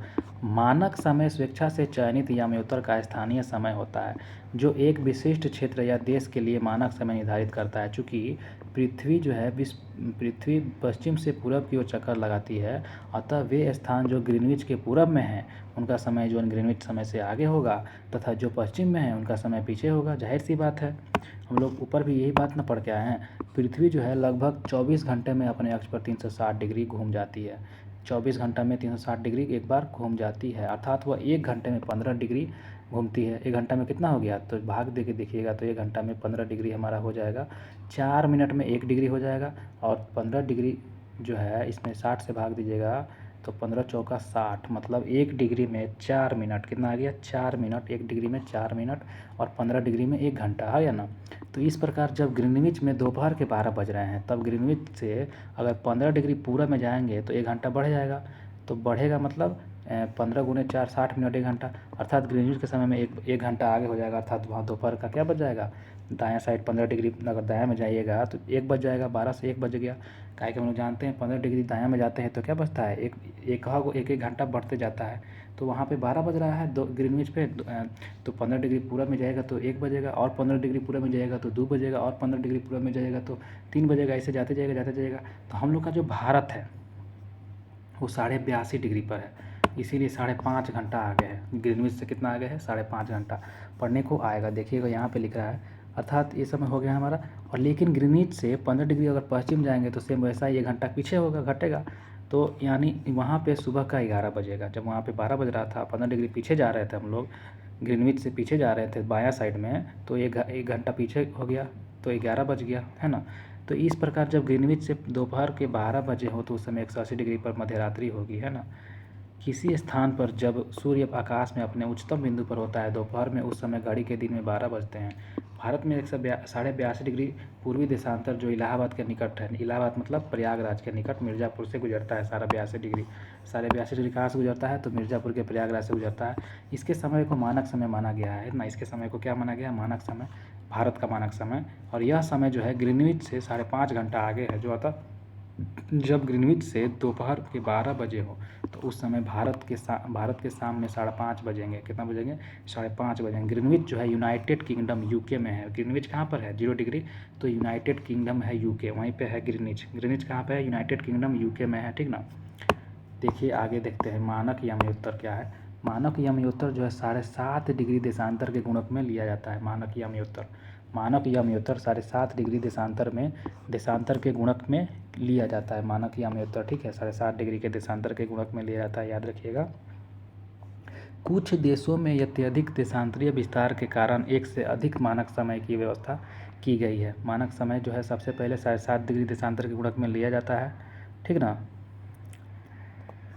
और कुछ देशों में कह रहा है अत्यधिक देशांतरीय विस्तार के कारण, ज़्यादा देशांतरीय विस्तार है तो उसके जगह पे मानक समय की व्यवस्था और भी ज़्यादा कर दी जाती है। तो संयुक्त राज्य अमेरिका में 6 गो समय जोन है। कितना है, अमेरिका जो है बहुत बड़ा है, उसका देशांतर रेखा ज़्यादा पाया जाता है वहाँ पे, तो इसीलिए 6 गो समय जोन रेखा पाया है। रूस में 11 समय जोन है। रूस में कितना है, रूस और बड़ा है, तो रूस में 11 समय जोन है। ऑस्ट्रेलिया में 3 समय जोन है, ऑस्ट्रेलिया में 3 समय जोन है। और भारत में मात्र एक ही है, 82.5 डिग्री, ठीक ना। तो ऐसे देखा जाए तो रूस में कितना हो गया, 11 गो हो गया। अमेरिका में कै गो हो गया, संयुक्त राज्य अमेरिका में 6 गो समय जोन है। रूस में 11 समय जोन है, ऑस्ट्रेलिया में 3। रूस में 11, ऑस्ट्रेलिया में 3 समय जोन है, रूस में 11, और कहाँ देखे थे, हाँ संयुक्त राज्य अमेरिका में कितना था, तो 6 था। कितना था, 6 समय जोन था संयुक्त राज्य अमेरिका में। चलिए आगे देखते हैं। वास्तव में ग्रीनविच याम्योत्तर पहली ज्ञात प्रमुख याम्योत्तर रेखा नहीं है। वास्तव में यूरोप से अनेक शताब्दी पूर्व भारत की जो स्वयं की एक ये प्रमुख याम्योत्तर थी, जिसे हम लोग मध्य रेखा कहा जाता था, और यह उज्जैनी, वर्तमान उज्जैन के मध्य से गुजरती थी। उज्जैन जो है अनेक शताब्दियों का खगोल विद्या का एक प्रतिष्ठित केंद्र रहा था। लगभग 1500 वर्ष पूर्व प्रसिद्ध खगोलविद जो थे बराहमिर यहाँ रहते थे। बराहमिर कहाँ रहते थे, उज्जैन रहते थे, ठीक ना। वो क्या थे, बराहमिर जो खगोलज्ञ थे, क्या थे, खगोलविद थे, खगोलज्ञ थे, है ना। तो देखिए हम लोग का अगर ग्रीनविच से पहले हम लोग क्या मानते थे, मध्य रेखा मानते थे, ठीक ना। जो किसने दिया था, तो ये हमारे बराहमिर ने दिए थे, जो कहाँ रहते थे, उज्जैन में रहते थे, उज्जैन को माना गया था, है ना। ये क्या थे, खगोल विद्या का प्रतिष्ठित केंद्र उज्जैन को माना जाता था। बराहमिर यहीं रहते थे, ठीक ना। देखिए विषुवत रेखा तुम लोग जानते हैं, उस टाइम से पढ़ रहे हैं, विषुवत रेखा 0 डिग्री।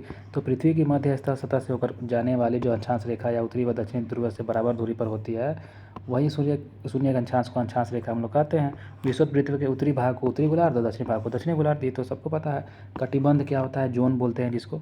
तो देखिए प्रत्येक गोलार्ध को ताप के आधार पर कई भाग में बांटा गया है। टेम्परेचर के हिसाब से जितना भी गोलार्ध है, उत्तरी गोलार्ध, दक्षिणी गोलार्ध, तो सबको अपना अपना टेम्परेचर के हिसाब से बांटा गया, ठीक है।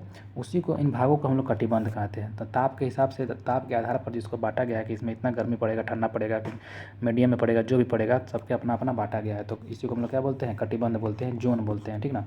उष्ण कटिबंध, जिसमें उष्ण का मतलब होता है गर्मी, जब सबको पता होगा। ट्रॉपिकल जोन विषुवत रेखा से 30 डिग्री उत्तर जाइएगा, फिर 30 डिग्री दक्षिण में जाइएगा, उसको हम लोग क्या बोलेंगे, उष्ण कटिबंध। मान के चलिए ये हमारा 0 डिग्री विषुवत है, तो यहाँ पे 30 डिग्री ऊपर और 30 डिग्री नीचे, इतना जो जगह है हमारा, ये सब जो है क्या पड़ेगा, ये सब हमारा उष्ण कटिबंध जोन पड़ेगा, मतलब ट्रॉपिकल जोन पड़ेगा। क्या पड़ेगा, उष्ण कटिबंध ट्रॉपिकल जोन बोलेगा। 30 डिग्री उत्तर में और 30 डिग्री दक्षिण में।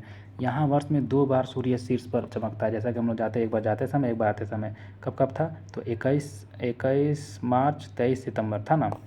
इस भाग का मौसम सदैव गर्म रहता है। इस भाग में हमेशा गर्मी रहेगा, जाते समय भी पड़ेगा, आते समय पड़ेगा, और तिरछा तो पड़ेगा तभी पड़ेगा।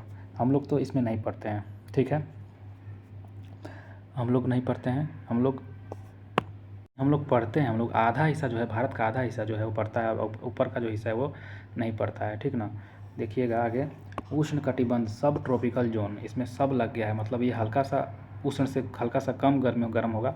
तो 30 डिग्री से 45 डिग्री उत्तर में दक्षिणी अक्षांश के बीच स्थित क्षेत्र जहाँ कुछ महीनों ताप अधिक और कुछ महीने ताप कम रहता है उसको बोलते हैं उपोष्ण कटिबंध। उपोष्ण मतलब उष्ण तो होगा लेकिन हल्का सा कम होगा। तो 30 डिग्री से 45 डिग्री उत्तरी और दक्षिणी में, जैसा कि हम लोग देखे थे, ये हमारा हो गया 0 डिग्री। और यहाँ पे हम लोग देखे थे जी ये जो पड़ रहा था, ये जो पड़ रहा था हमारा 30 डिग्री ऊपर में, 30 डिग्री दक्षिण में। अब इसके भी ऊपर अगर जाइएगा थोड़ा सा 45 डिग्री पड़ेगा, 30 के ऊपर 45 पड़ेगा, नीचे भी 30 के नीचे 45, अब बीच में 0 होता है ना। तो ये अब पूरा का पूरा जो है उसके मतलब इतना छोड़ के ये जो है ये वाला हिस्सा और ऊपर वाला हिस्सा जो है 30 से 45 के बीच में हिस्सा जो है वो हमारा उष्ण कटिबंध क्षेत्र में पाया जाता है। उष्ण कटिबंध क्षेत्र में पाया जाता है। और भारत किस में है? भारत देखिए, सबसे पहली बात भारत ये 0 डिग्री हो गया और ये कर्क रेखा 23.5 डिग्री का हो गया, 23.5 डिग्री पर बीच में पाया जाता है। तो भारत जो है हमारा 30 डिग्री से 45 डिग्री उत्तरी और दक्षिणी गोलार्ध में तो पाया जाता है। यहाँ ऊपर में है हमारा ये जो 30 और 45 है। तो भारत उष्ण कटिबंध में भी पाया जाता है और उपोष्ण कटिबंध में भी पाया जाता है, ठीक ना।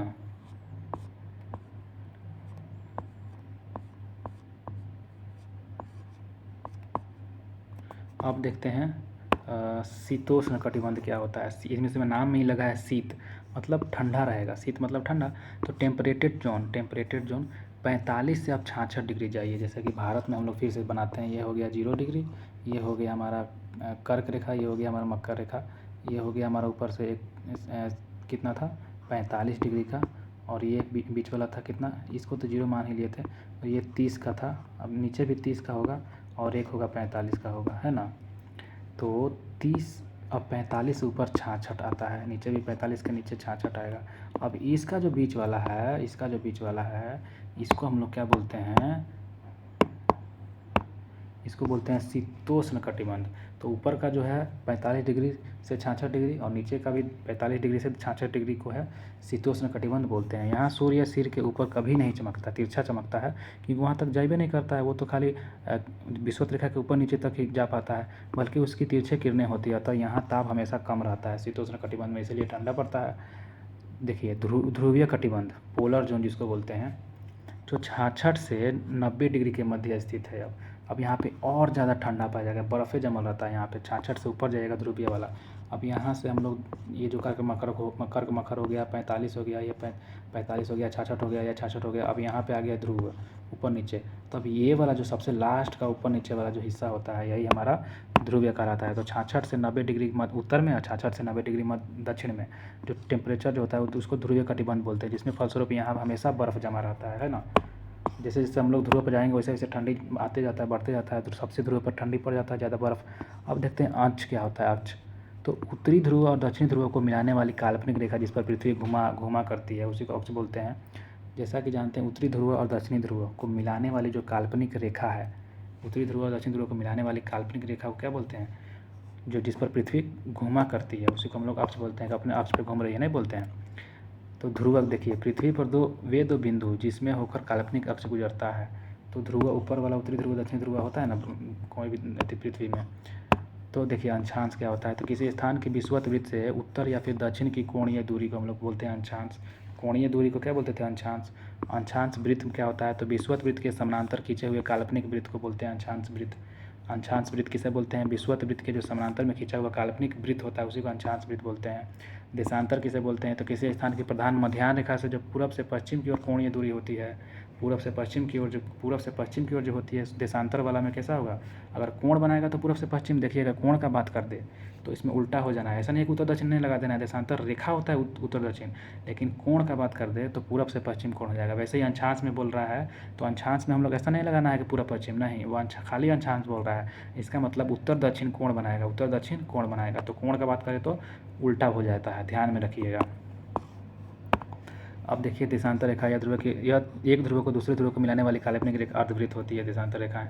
स्थानीय समय क्या होता है? देखिए किसी स्थान के मध्याह्न सूर्य से निर्धारित किया गया समय, यानी किसी स्थान पर जब सूर्य आकाश में सबसे अधिक ऊंचाई पर होता है तो दिन के 12 बजते हैं, ठीक ना। और इस समय को वहाँ के स्थानीय समय कहते हैं। दिन के 12 बज रहे हैं यहाँ वहाँ का स्थानीय समय कहलाता है। मानक समय क्या होता है? तो किसी देश का मानक मध्याह्न रेखा पर स्थानीय समय जो होता है वही मानक समय माना गया समय होता है। हम लोग का क्या है 23.5 डिग्री पर है, 5 साढ़े 5 घंटा आगे है हमारा भारत, ठीक ना। तो अगला पार्ट नेक्स्ट बनाएंगे पृथ्वी के आंतरिक संरचना पे। आप लोग जुड़ जाइए मेरे साथ। धन्यवाद दोस्तों, यहीं तक रहते हैं, वीडियो लंबा हो गया है 2 घंटा का लगभग, ठीक ना। Thank you, bye bye, Tata.